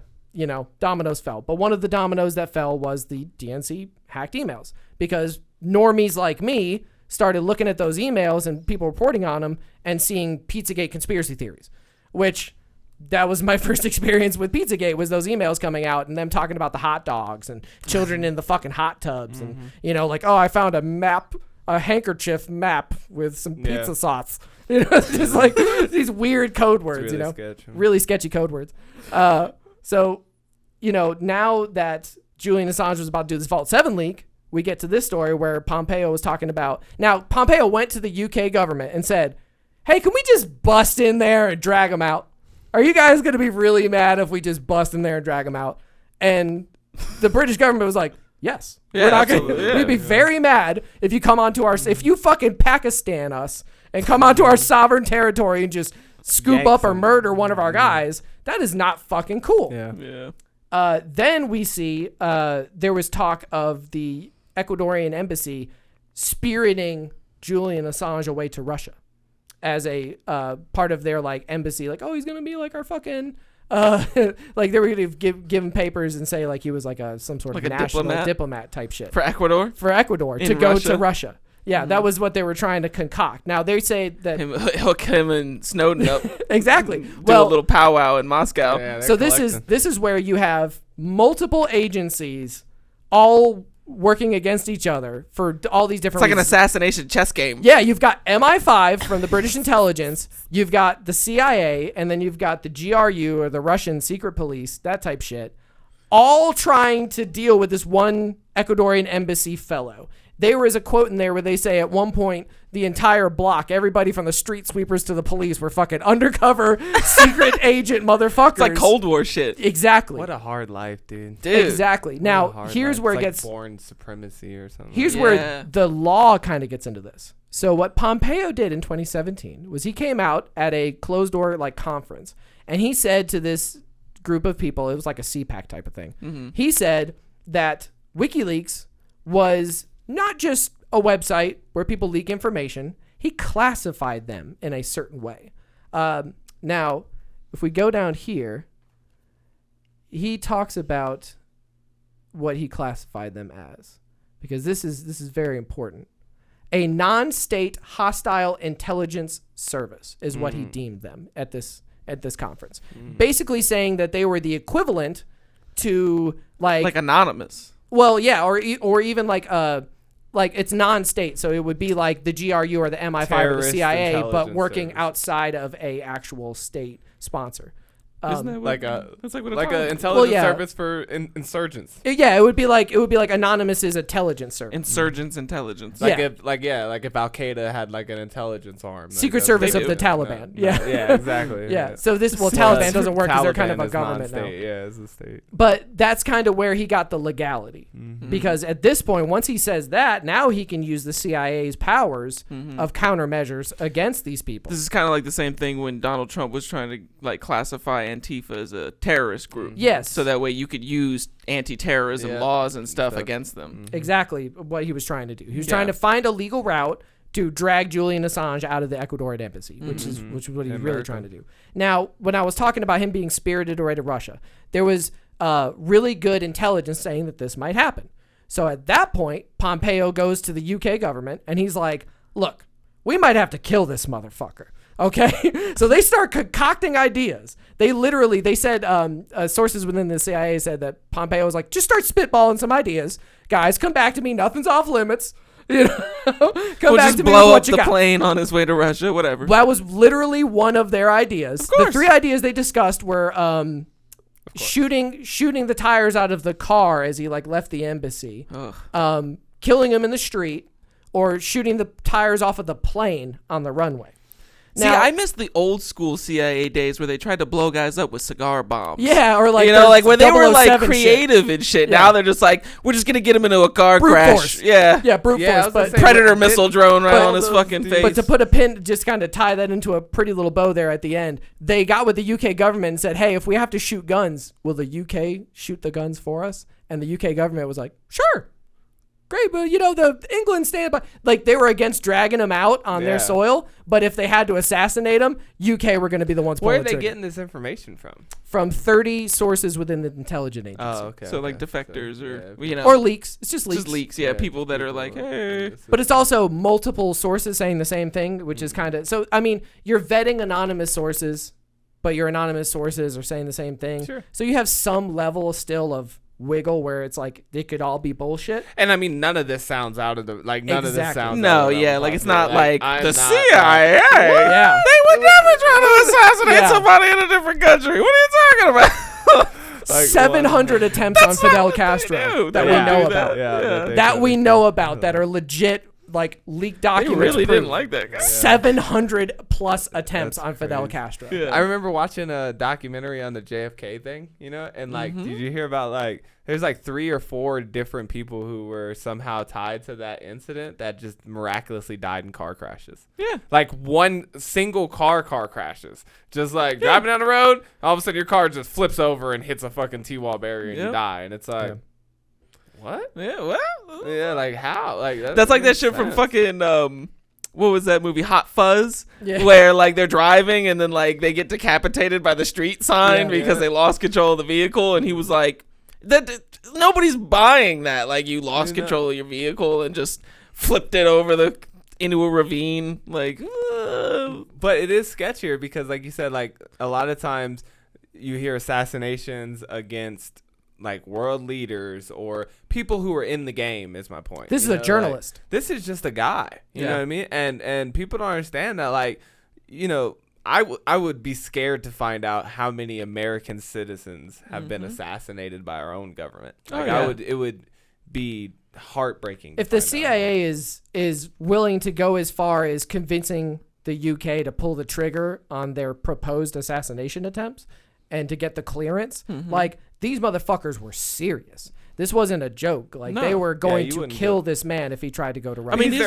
these are the same people that accidentally droned somebody who was our aid worker, and so like an NGO and his kids. So you can either believe, because we know that the man is dead by way of U.S. military Predator drone missiles. So you can either believe the story that they didn't know that he was a Predator, that he was not an ISIS-K operative, or they did know that he was not an ISIS-K operative and killed him anyways. And so in either situation, you're either talking about a government that's completely inept and totally not competent, or you're talking about a government that just commits murder for no, like if you believe that they killed him knowing that he wasn't an ISIS-K agent, then you start thinking like, well, who is this NGO that he's working for? Like, what exactly did he maybe know about America or the American government and their military operations in that country to make them want to kill him? And so it's like, it's not out of the realm of possibility that they would actually murder Julian Assange or Edward Snowden if they got the chance. Like, and I wouldn't put this on Trump either. There's a line in this article where they essentially say that like Pompeo was kind of picking up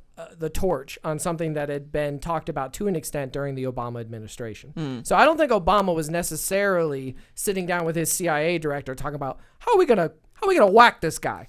But they were probably talking about ways to get him. Well, there's people entrenched in the intelligence community in the same way that there's people entrenched in the military community, and so it really doesn't matter who's the president or who's in Congress. Like these people just operate behind the scenes anyways for 50 years. Like the guy at the head of the CIA changes every once in a while because he'll be taken out and replaced by somebody as a new president, but it doesn't affect the entire bureaucracy of the agency as much as you think it would. In this exact instance where they were essentially going after a journalist until Pompeo said what he said about being a non-state hostile intelligence agency, they couldn't really do anything. The CIA couldn't really do any countermeasures without either presidential approval or congressional approval. So they were kind of locked in on like, well, let's just try to get him out of, figure out some sneaky way to get him. Where we don't have to tell Papa Biden. Yeah, where we don't need to sign off on it. Because it seems like a CIA agenda that they were just trying to get approval from any type of president or whoever. Because obviously, like you said, it's against the CIA too. They're going to leak CIA like specific things, and you could see why. as Pompeo being the head of that organization would feel like it's his personal duty to like protect his organization. So, and the weird part is that it wouldn't even necessarily have to involve Mike Pompeo personally in the incident. Like maybe he may not have to have any sort of hand in this Vault 7 project at all. You know, these projects are old. It's probably an old but the head of the CIA is a much more political position than a lot of people would think. He's kind of like the Congress's and the president's link to the CIA, which is its own kind of standalone agency within the government. So if you think about it from a political point, even if he doesn't have any sort of like criminal charges that could be brought against him, nobody wants to be the head of the CIA when Vault 7 comes out. You know what I mean? Like you don't want to be the guy that everybody's like dragging into Congress to talk about it because that's who they're going to be talking to, even though you had nothing to do with it. So as a politician, Mike Pompeo's like, yo, we got to shut this shit down. Yeah. It sucks that, like, this is really deep because there's a lot of things that suck, but it sucks that our government's default position to being wrong is always to cover it up rather than to try and be like, my bad. Yeah. Like, where's the accountability in our leadership? Like you said, rather than if you're the director of the CIA, rather than having to come out and explain these things and like why it was done or anything like that, you feel like it's easier to get this dude assassinated quietly and just like sweep it under the rug. Like, and that's what makes it scary because, you know, that is their default position, is to most often cover up, send your attention somewhere else, but it's never accept responsibility.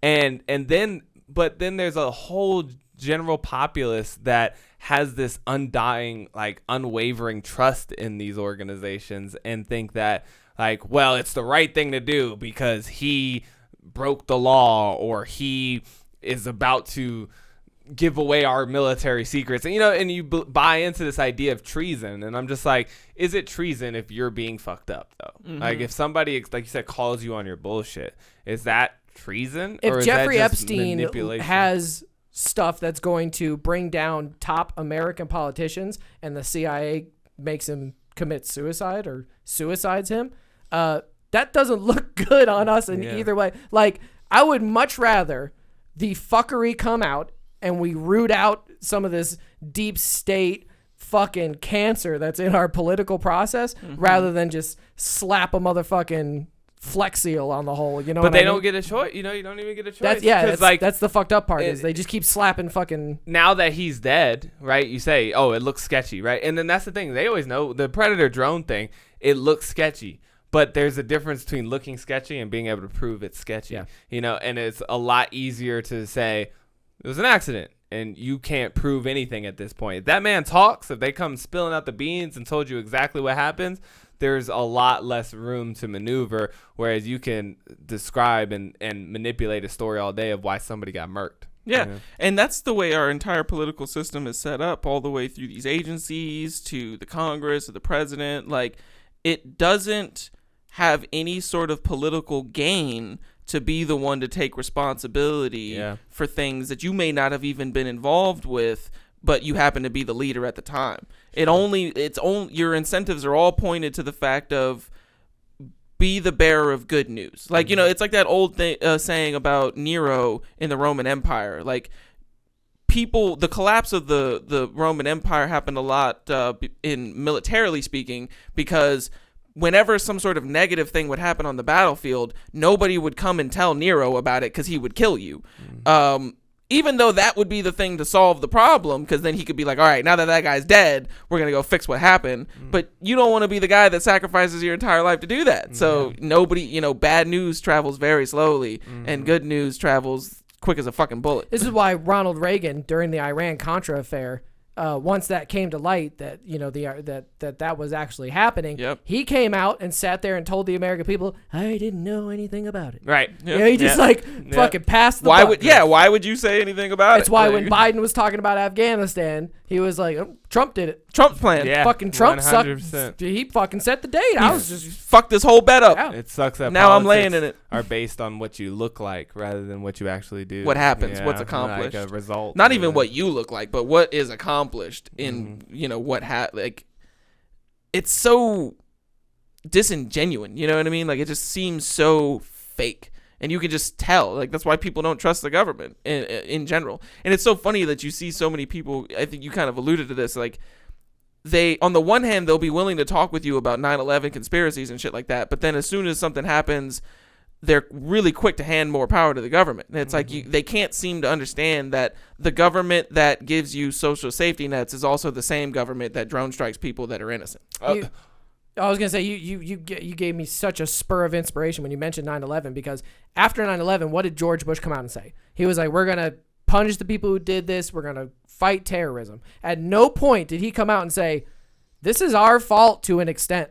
Yeah, like, we let this happen. We let this happen. Our fucking stupid drills that we were doing on the same day, the intelligence that we ignored, fucking just, there was holes in the fucking boat that were sinking us. It wasn't just the boat sunk because Saudi Arabia gave some money to some guys to fly some planes. Yeah. We were at fault to an extent. Yeah. And I don't think that's super controversial. But George Bush never came out and was just like, we got to reevaluate our intelligence agencies, the way that we take threats seriously. We need to look at it. Yeah, there was no internal reformation. No, it was Patriot Act, go to Iraq, take your shoes off at the airport. Yeah, point the spotlight at everybody else. Yep. And that's what I was going to say, too, in the sense, like, what brought to my attention was how we also forget so many times. We hand over these powers, and you think, like, you never realize how it can get turned back against you before you get identified as a non-state hostile intelligence service. As a journalist leaking right? information. Like how that they once you establish these weird rules of being like, yeah, go after these bad guys, and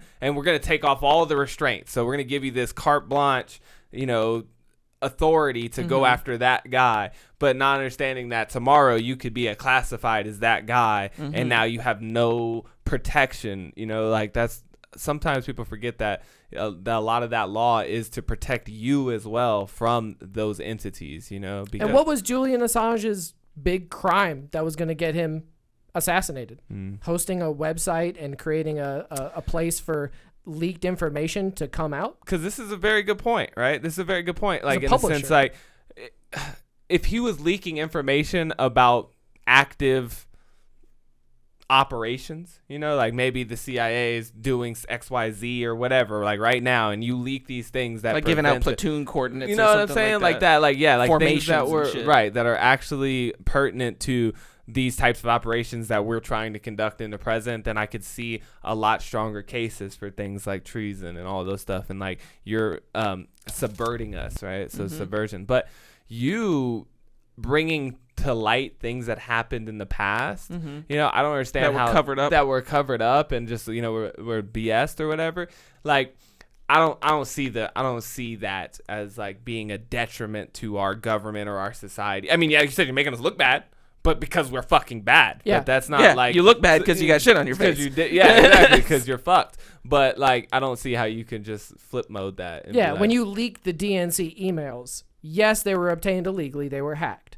Sure. But you're leaking their internal documents talking about how they're going to fuck Bernie. You know what I'm saying? Like, you're leaking. You illegally obtain documents that show that they're doing illegal activity. Exactly. Right. So, like, which one of those takes precedent? You know what I mean? And like, the way that our court system works is that if you obtain evidence, even damning evidence against the person, if you obtain it illegally, like, that's not admissible in court or whatever. Well, but nobody's saying like WikiLeaks is not a fucking court system. Exactly. Either, though, that's court of public opinion. And right. That's everything. Like, so it's like same thing. If I get my emails hacked or something and they see a bunch of child petty shit all up in there, right? You going to jail? Well, maybe I'm right. I probably would go to jail, but I would at least have a case in court to have that it try to thrown out that or be something. like, yeah, like you illegally obtained this illegally, but I'm still a pedophile in this bitch, you know what I'm saying? Yeah, well, that's a great point though, is if you're committing a crime and you get off on a technicality, OJ is still considered a murderer. Right, you know what I'm saying? Yeah. Like 100% still look at it and think that way, and that's not, I can't now kill them because I'm like, well, you exposed me as a murderer. Like, what the fuck? Well, if you just take the one Chelsea Manning example with that Apache video, most people who would watch that in its entirety, who understood what was going on, would say, like, wow, that's some fucked up murder America committed.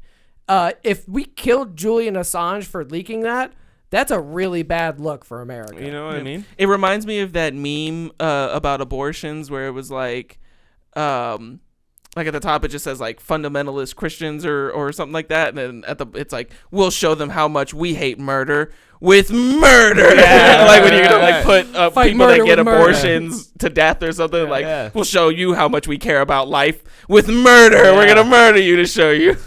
And that's why Edward Snowden has already said plenty of times. He's like, look, I broke the law. You know, he's like, you want to get me for hacking or all these things, like, so be it. But moral obligation. Right. But I'm not gonna come down and let y'all slap this label of treason or espionage on me, and where I then have no rights, I get no court, like nothing. You just because clank and in send that them scenario, away. in the scenario that he wants, he'll have his day in court, but the people that are responsible for all the spying will also have their day in court. But the problem is that once you categorize somebody as treason or espionage, then that goes out the window. Now it's not about what we did; it's about the treason. Yeah, you know, it's a really good. Bill Burr has a whole bit about how women will do this in arguments where like like if you flip out and react to something that they say, now the argument is your reaction rather than what the argument was about originally. That was how that's essentially what they did in court to Chelsea Manning. They basically were just like, we're going to try you for your treason, for your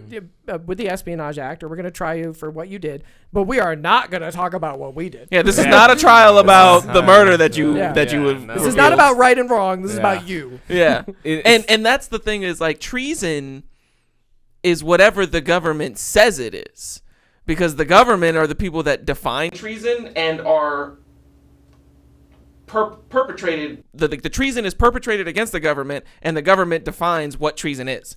So it's like, don't you see that there's kind of a conflict of interest there? Like that means that anything that you don't want anybody to know about is treason. It's like the CIA investigating itself. Right, exactly. Like, we're going to send our buddies who are also CIA, but they're in a different office. They're like 4 doors down. Believe me, they're not in our meetings. They're going to come in and check over our paperwork. I was just having this idea of like these boardroom meetings, and there's always like the one guy who like, they're like, all right, guys, this is the problems for today and this and that. And he's like, we can kill him. And they're all like, no, that's too much. You know? And it's like all these meetings where we're having. Always with the assassination. Like, any idea? Yeah. And he's like, we could, you know, and it, like, still on the table. And then like, you know, so they go to the meeting, and then he's still in the corner, you know, and as soon as he like starts, they're like, no. And then there comes the time where they want, and they're like, any suggestions? And they go around, and this guy, he's done. He's like fucking sitting over there, he's all quiet as shit, cause nobody. And then Mike Pompeo's like, any other suggestions? Oh, that was a good idea, but we're looking for something a little. Fred, you got any? Me? I see that one guy. Being like the designated murder guy. Oh, brilliant idea. That's such a great idea. Everybody take note that Fred's idea was to kill Julian Assange. Fred, we like you. That's a great one, man. Who's our deputy? You're coming to my breast. Fred's idea. Who's the assistant to the deputy murder chief? Yeah. Is that you, Susan? Are you the deputy assistant to the murder chief? The next week, he's in that fucking press conference, and he's like, well, look, it wasn't my idea. Okay, Fred was the one that suggested. He planned the whole thing, and everybody in the room was in agreement. So it's like Fun with Dick and Jane, where they get him to go on TV. Like you're now the VP of fucking go on TV and say these things that we told you to say. Oh God, I'm gonna be indicted. Indicted. That's a great movie. Amazing. Yeah, love that movie. When they're doing the voice boxes and they're in the all black get up. Yeah, I guess my funny. point with that joke was just to say that it would probably make your head spin how many times this comes up as a solution to our problems. You know, like they were always like, we can always kill him, and they're like, maybe not this time. Maybe we shouldn't do it. But every once in a while, they're like, yeah, let's just kill him. You know, it's funny. It's almost more like because they have to get like approval to kill a lot of those people. It's more like Fred's sitting there and he's like, we can kill him, and the president's like, no, we're not doing that. And then every once in a while you get a guy like Trump who's like, what are we going to do about Soleimani? And Fred's like, we could kill him. And Trump's like, you know what? That is a good idea. Yeah. And then Fred's like, yes, finally. You know, and somebody liked my idea. It's not like a moral thing. It's just like I don't think we get approval for that this time, Fred. Yeah, the situation's not really. Like it really does. It's not that it's a bad idea. It's just like, can we get away with it or not? I didn't really want to put it on Trump too much, but it makes sense that the Trump presidency is the one in which Mike Pompeo starts floating the assassinate Assange idea. Yeah. Because he's definitely the guy who's just sitting in there like, and I like this Assange guy. Yeah. I say I like him, but I really don't. What can we do about him? 100%. Well, sir, Fred says we can murder him. I kind of like it. I like Fred. Fred's a good guy. Trump taking a step further. They're like, well, we can maybe bust him out of prison or something like. You got anything a little rougher around the edges? We really need to send a message. You got anything a little? And it's funny because in my head, for something with a little good spot, like a predator drum. No, too public. But shoot the tires out of something. Y'all work it out. Work it out. And it's funny because like in my brain, Trump is totally that guy, because when you have a rumor that you paid prostitutes to piss on the bed where Obama stayed. That rumors don't just come out of nowhere. You know what I'm saying? Like, I'm not saying that really happened. I'm saying there's a great chance that it did. Something near that. It's probably not even just a morsel of truth. It's probably the key ingredient to the truth. It's the special sauce. Yeah, I'm pretty sure that's the base. Well, of this the is truth. what we talked about when the whole Bill Cosby thing was going on. We were like, a couple here and there, but 60 of them? Ain't nobody accusing me of rape, And it's like, even if you're not raping these women, you're at least making them seem very uncomfortable. You're doing something. Yeah, something's happening. 60 people don't just come out and be like, yeah, Bill Cosby raped me. That's just not, and like you said, one random one off, maybe, but that's the same thing with this. It's not the first time we've heard about this in the CIA. Yeah. That's why it's so funny to hear when people are surprised. Organization, dude. Yeah, the CIA is, and like that was the thing that really got me. I tried to Google. I was like, CIA assassination plots, and when you Google that, almost every single result that comes down is the CIA tried to kill Fidel Castro 738 times. Yeah. I was just like. That's all I need to know. I don't need to do further research. I do not need to do further research if your assassination attempts on Fidel Castro count in the hundreds, and this is a proven thing. Yo, that means that is obviously one of your go-to methods. Yeah, that means that if you really don't like somebody, you just been in those meetings hardcore. Oh God, that's Fred's so working funny. It. He's like, one of these gonna go. Yeah, one of these days y'all gonna listen to me. I'm telling you, as soon as we figure out the cigar bomb thing, this motherfucker's dead. That's why when people are like, "Oh, the CIA killed Jack Kennedy," like probably. Yeah. Like I'm open to that. So Dude. if you say that Lee Harvey Oswald was not acting alone and that the CIA had a hand in that, I would slap my John Allen seal of approval on. I would not.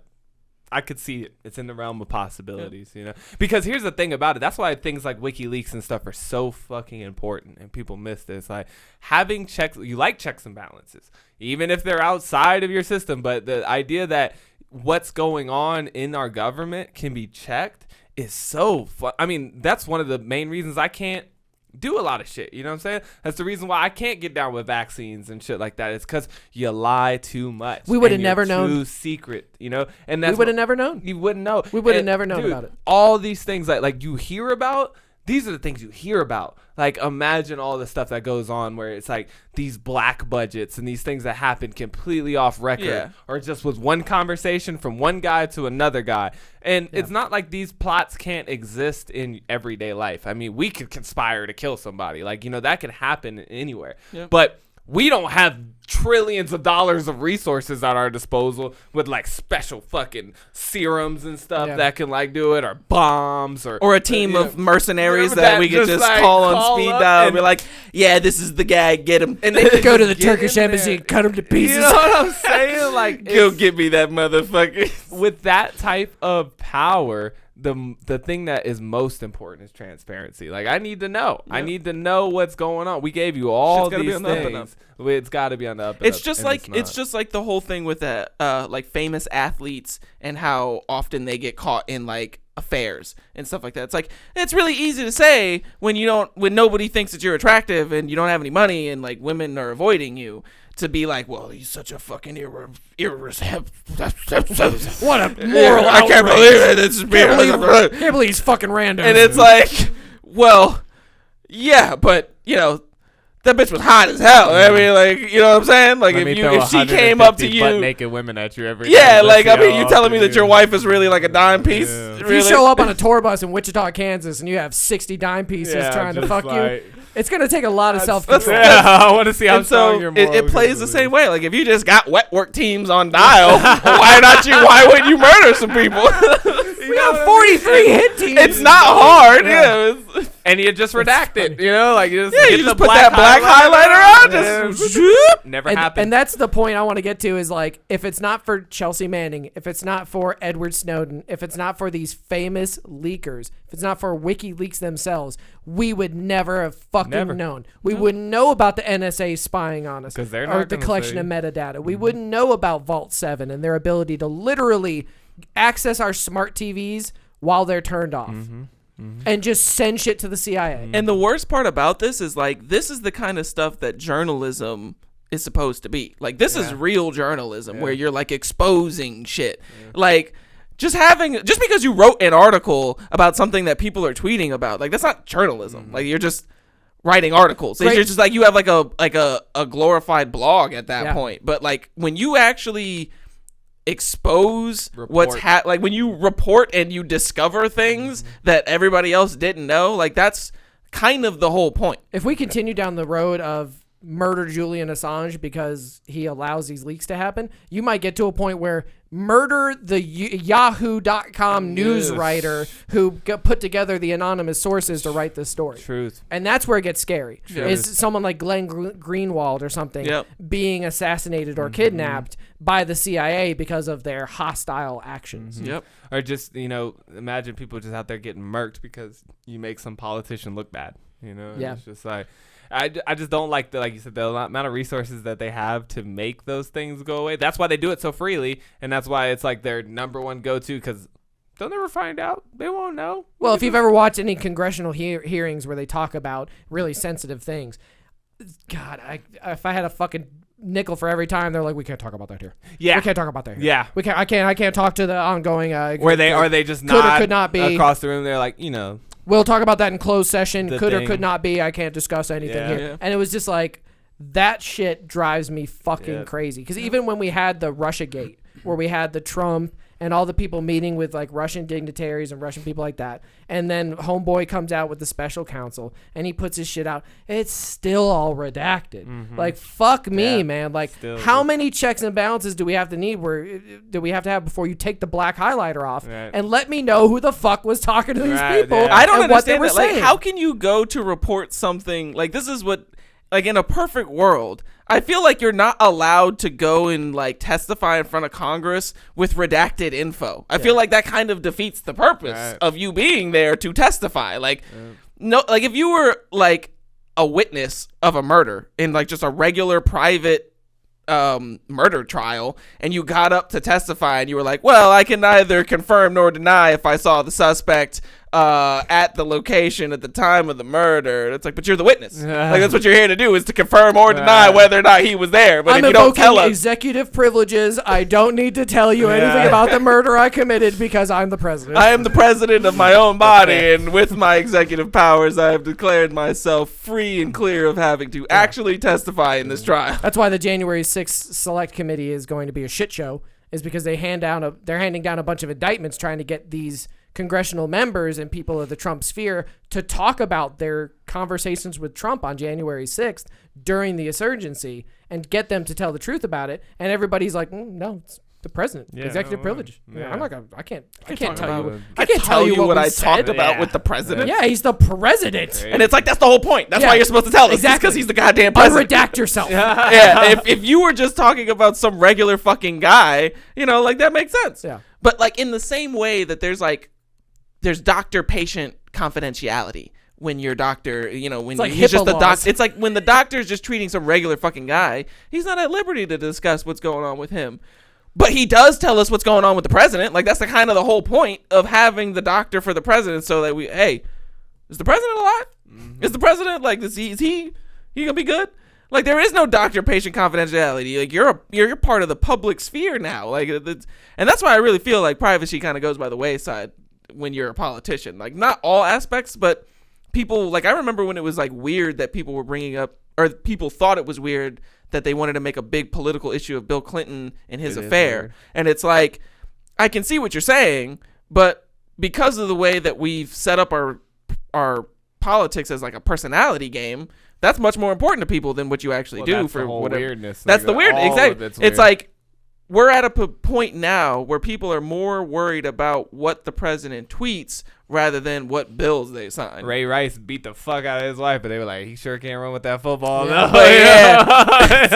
That Dave Chappelle fuck bit that about shit. OJ. Sandy, that murderer ran for over 11,000 yards. No, for real. But like, I see that in the separation. But like you said, it's not like that in our politics because we do really base it off of like how you act less than like what you actually do politically. Yeah, we hold them to this ridiculous moral standard. Yeah. Where it's like, 100%. oh, you had an affair? Like that sunk. I think it was the guy from North Carolina. I don't remember if he was Democrat or Republican, but there was a guy that was like going for the presidency who his affair came out and that immediately sunk.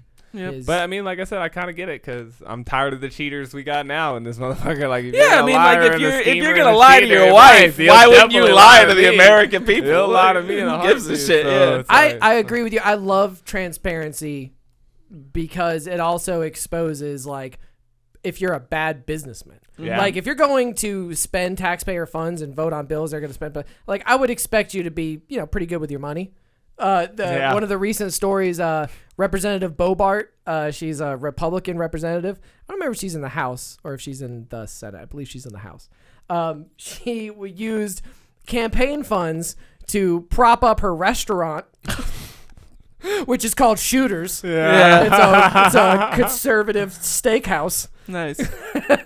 She was also paying her apartment rent, all these things. She was using her funds for like all this ridiculous shit. And her defense was, we paid it back. We put it back. I started getting my congressional salary and I paid it back. Put it back in there. Yeah, so the voters paid It's funny. for my You can tell that she's unknown is she like a newer member of the House I or believe something? she's like kind of a rookie politician because like that's like how you do it when you're a rookie. You just like take the money out of the like account and you transfer it straight to your bank and you're like, well, it's all good.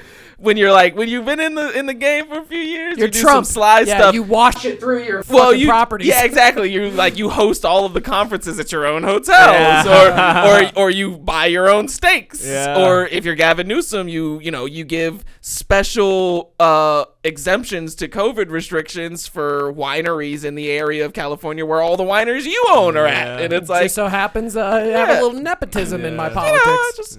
I send my child to a private school and they're not privy to my my restrictions. You know what's crazy about all that, like redacting and hiding and all that stuff too, though? It's like people look at conspiracies and conspiracy theorists and all these people as like kooks and they're like, we're crazy and like, but it's like that's natural human behavior. Like when you hide things, it might not even be as bad as we think it is, honestly. You know what I mean? Like it's like just, I doubt it, but I'm just saying, like, maybe the worst things that the government's ever done are the things that we know about. Right, is what you're saying. right, you know and what so, I mean? like, but because they don't tell us everything, we have to assume that it gets it's so much worse. Yeah, like if this is what we know, then it must be totally fucked up. These motherfuckers are eating babies.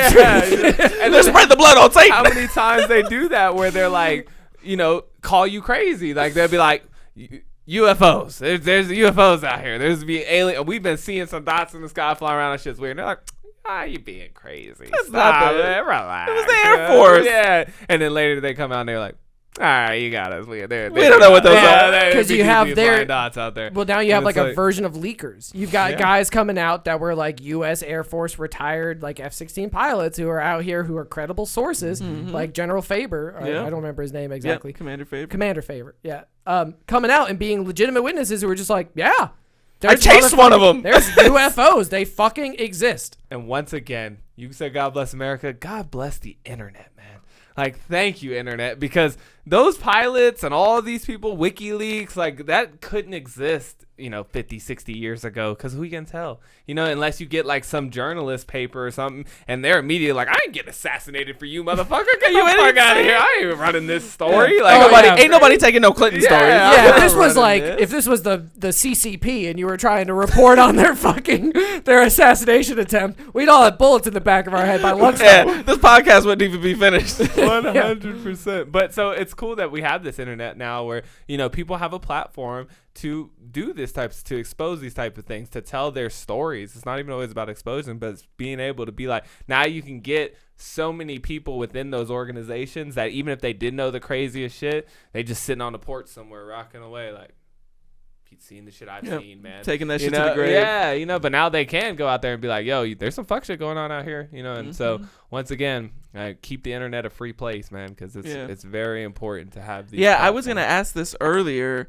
because it was like an interesting thought when you were talking about the way people act online, and I was gonna ask you, do you think, like, what would be your stance on like de-anonymizing the internet?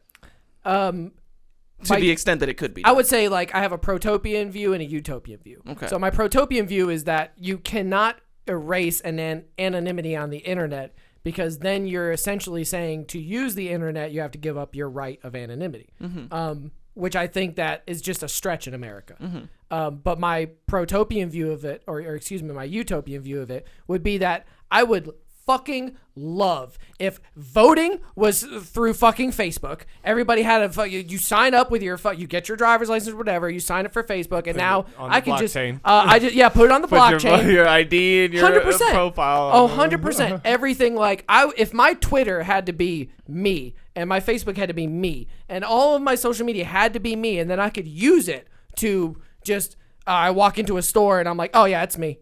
And they're like, oh yeah, we'll just bill you when you walk out. Like anything like that where I don't have to keep showing ID or keep proving these things. But with our government being the way that it is, and the fuck shit that they do, and the NSA and the Patriot Act and all the things I've seen in my and those adult big corporations. Well, that too, with their data mining and their just giving that shit to the government like willy fucking nilly. Yep. Where it used to be, I remember when Apple used to be like, we're not gonna open up the phone of the Boston bomber because we can't unlock somebody's phone. Yeah. And now here they are like, yeah, we'll scan all your images for child porn. It's like, how long? Yeah. Like, that was only like a fucking like 10-year period where they switched that shit up. They went from the big muscular dog to the little weakling dog. 100%. You know what I'm saying? Like that. So with that being the actual case, we could never have it the way that I would want it to be. Yeah. I just don't think we could ever be able to have anonymity gone from the internet. But that would be a solution in my eyes. It's it the would be a solution. equivalent of having your ID tattooed on your forehead to me. Yeah, you know? barcoded. Like, Yeah. like if you had to have your social security number just imprinted on your head so that everybody knew exactly who you were from looking at, like, I don't like that at all. Like that. Yeah, that would have totally ruined the whole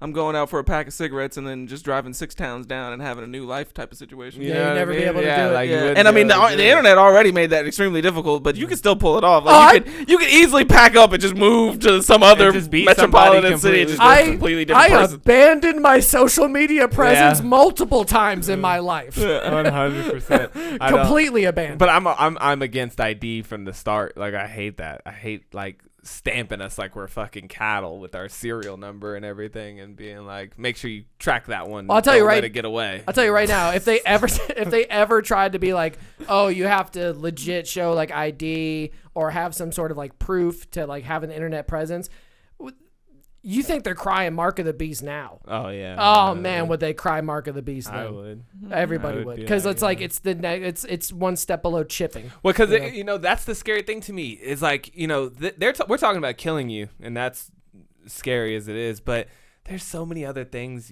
like. Most people, they don't need to kill. You listen to make you Edward a slave. Snowden and story and them they can't go anywhere. Nope. Like I said, think about how hard that life is, where you don't know if the guy bagging your grocery is really like a fucking trained multinational assassin here to kill you. That everywhere you go, you're like looking over your shoulder. One of my scariest things in my situation right now is that I only have an American passport. I want a passport from a different country like more than I like want oxygen sometimes, because I'm just like, damn, if you are accused of a crime, they can shut your passport down and everything. You don't have to be convicted. You don't have to go to prison. None of that. You don't have to have no day in court. They could just be like, yo, this dude's a national threat or whatever, and you're done. You're locked down, bro. Anything that you do, anywhere you go, they'll have you, and they'll just snatch you up. And I hate that. Now imagine too now you can't even get on the internet anymore. Your cell phone shut down because that's you, and everything that is your life, period, it can be evaporated from you at any. The blink of an eye. That's what scares me about the concept of, and I bring it up all the time, but cancel bot. You know, having some sort of AI or robot or algorithm that is just like scanning you for controversies. Yep. You said the N-word on Facebook and then deleted it. You know, like I have all the proof. It's like that Vicky program from iRobot. Yeah. Like, you know, like it's like Skynet type shit where they just, this is our, our social credit algorithm AI system. And then, it's called George. And now all of a sudden George is like, George is watching. You better believe that if, let's say you, Mac, were deemed some sort of criminal by the CIA, they could access every element of your life and find a way to take you down, whether it's from something you've said or done in private or a conversation you've had that was like off the rails or something. They could like build a whole case. They could build a whole case against you just off of using their covert means to assess you. Now give that to a robot that is 1,000 times faster, 1,000 times smarter, who can make decisions at the speed of light. And that's something that once we get to that level of technology, we need to fucking address privacy on the internet. We need to have like a blockchain or something, because we cannot have these NSA, CIA programs. I just keep killing you for your tweets. Killing you because it's something you said you're in the shower and you're just like, I fucking hate black people. And then just they bust in through the wall. Cancelbot said you hate black people. Bring them in. We got a distress call from Cancelbot. Because this is freedom. In America, we have freedom of speech. We don't have freedom of consequence, but we have freedom of speech. You should be able to think and say whatever the fuck you want as long as it doesn't hurt other people. Yep. It's And just the basis even of the government. This whole thing is just making me like two small points. One thing that gets me is like, because of my sort of anti-state views, like the more we go down this road, the more kind of like paranoid I get, because you see like the headlines or like the first sentence in articles that we're talking about like Cuba, and it's like Cubans chant in quotes freedom end quote and other anti-government slogans, and it's like, what?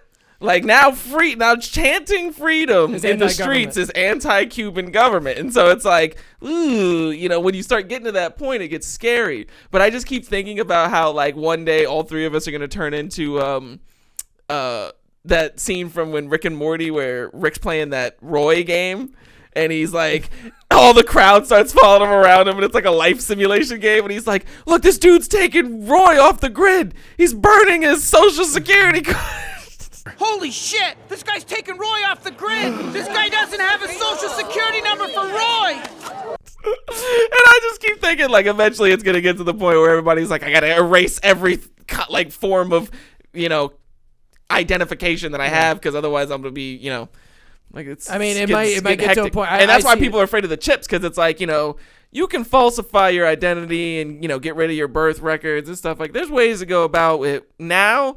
But if they start implanting shit in you, like, what are you going to do? Well, get a knife and dig that shit out? You used to have to catch the guy and make him put his thumb on a thing. Now you just catch him on a CCTV and scan his face. And like, or he drops a cigarette butt and you get his DNA. Get you. So it's already getting That's the hardest so thing hard. in the crime. Like, you can't even cry. You can't sweat. There's no pissing. Hey, that's how Prince Andrew got away. Yeah, there's no fucking sweat. Yeah, there's no fucking spitting. Like, I swear to God, like I've always thought about it would be a funny thing in like a sitcom if two dudes are like breaking in somewhere and some dude hawks a loogie and he's like, "What the fuck is wrong with you? Are you trying to get us fucked up, dog? You better go clean that spit up." Like, what? I just spit. They're never gonna know that's my spit. They're never gonna swab that part of the sidewalk. What if they do? Get down there and clean that shit up. Did you bring the bleach?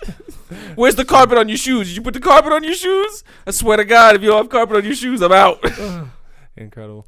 All right, well, be careful of your government out there. That's all I'm going to say about that, because they will fucking kill your ass. Yeah. They'll get the British government to do it for them. Yeah. They'll get the UK to pull the trigger. For real, they will. And then they'll go tell your family all kinds of fucking heinous shit, too. They're about, and then he said this in 2013 on his Twitter, so we had to do it. We're pretty sure he committed suicide. Yeah, you know what I mean? Like, you just get in that one car accident, and it's just your shit flipped, man.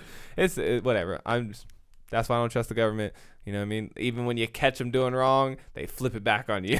And let's hope that we don't end up catching us. Yeah. Like you were talking about, the Roy simulator. I'm really hoping that we don't end up, this podcast ends up being like, Terminator Salvation with the three of us off the grid fighting the robot. We're boys. gonna move this from a YouTube podcast to like a pirate radio. Yeah, like a pirate radio thing. Like we are broadcasting from 8872 all the time. If you need assistance, please reach out to us. Any humans left? Come to please Vegas. respond.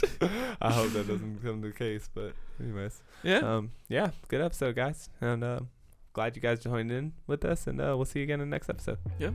Peace. Peace.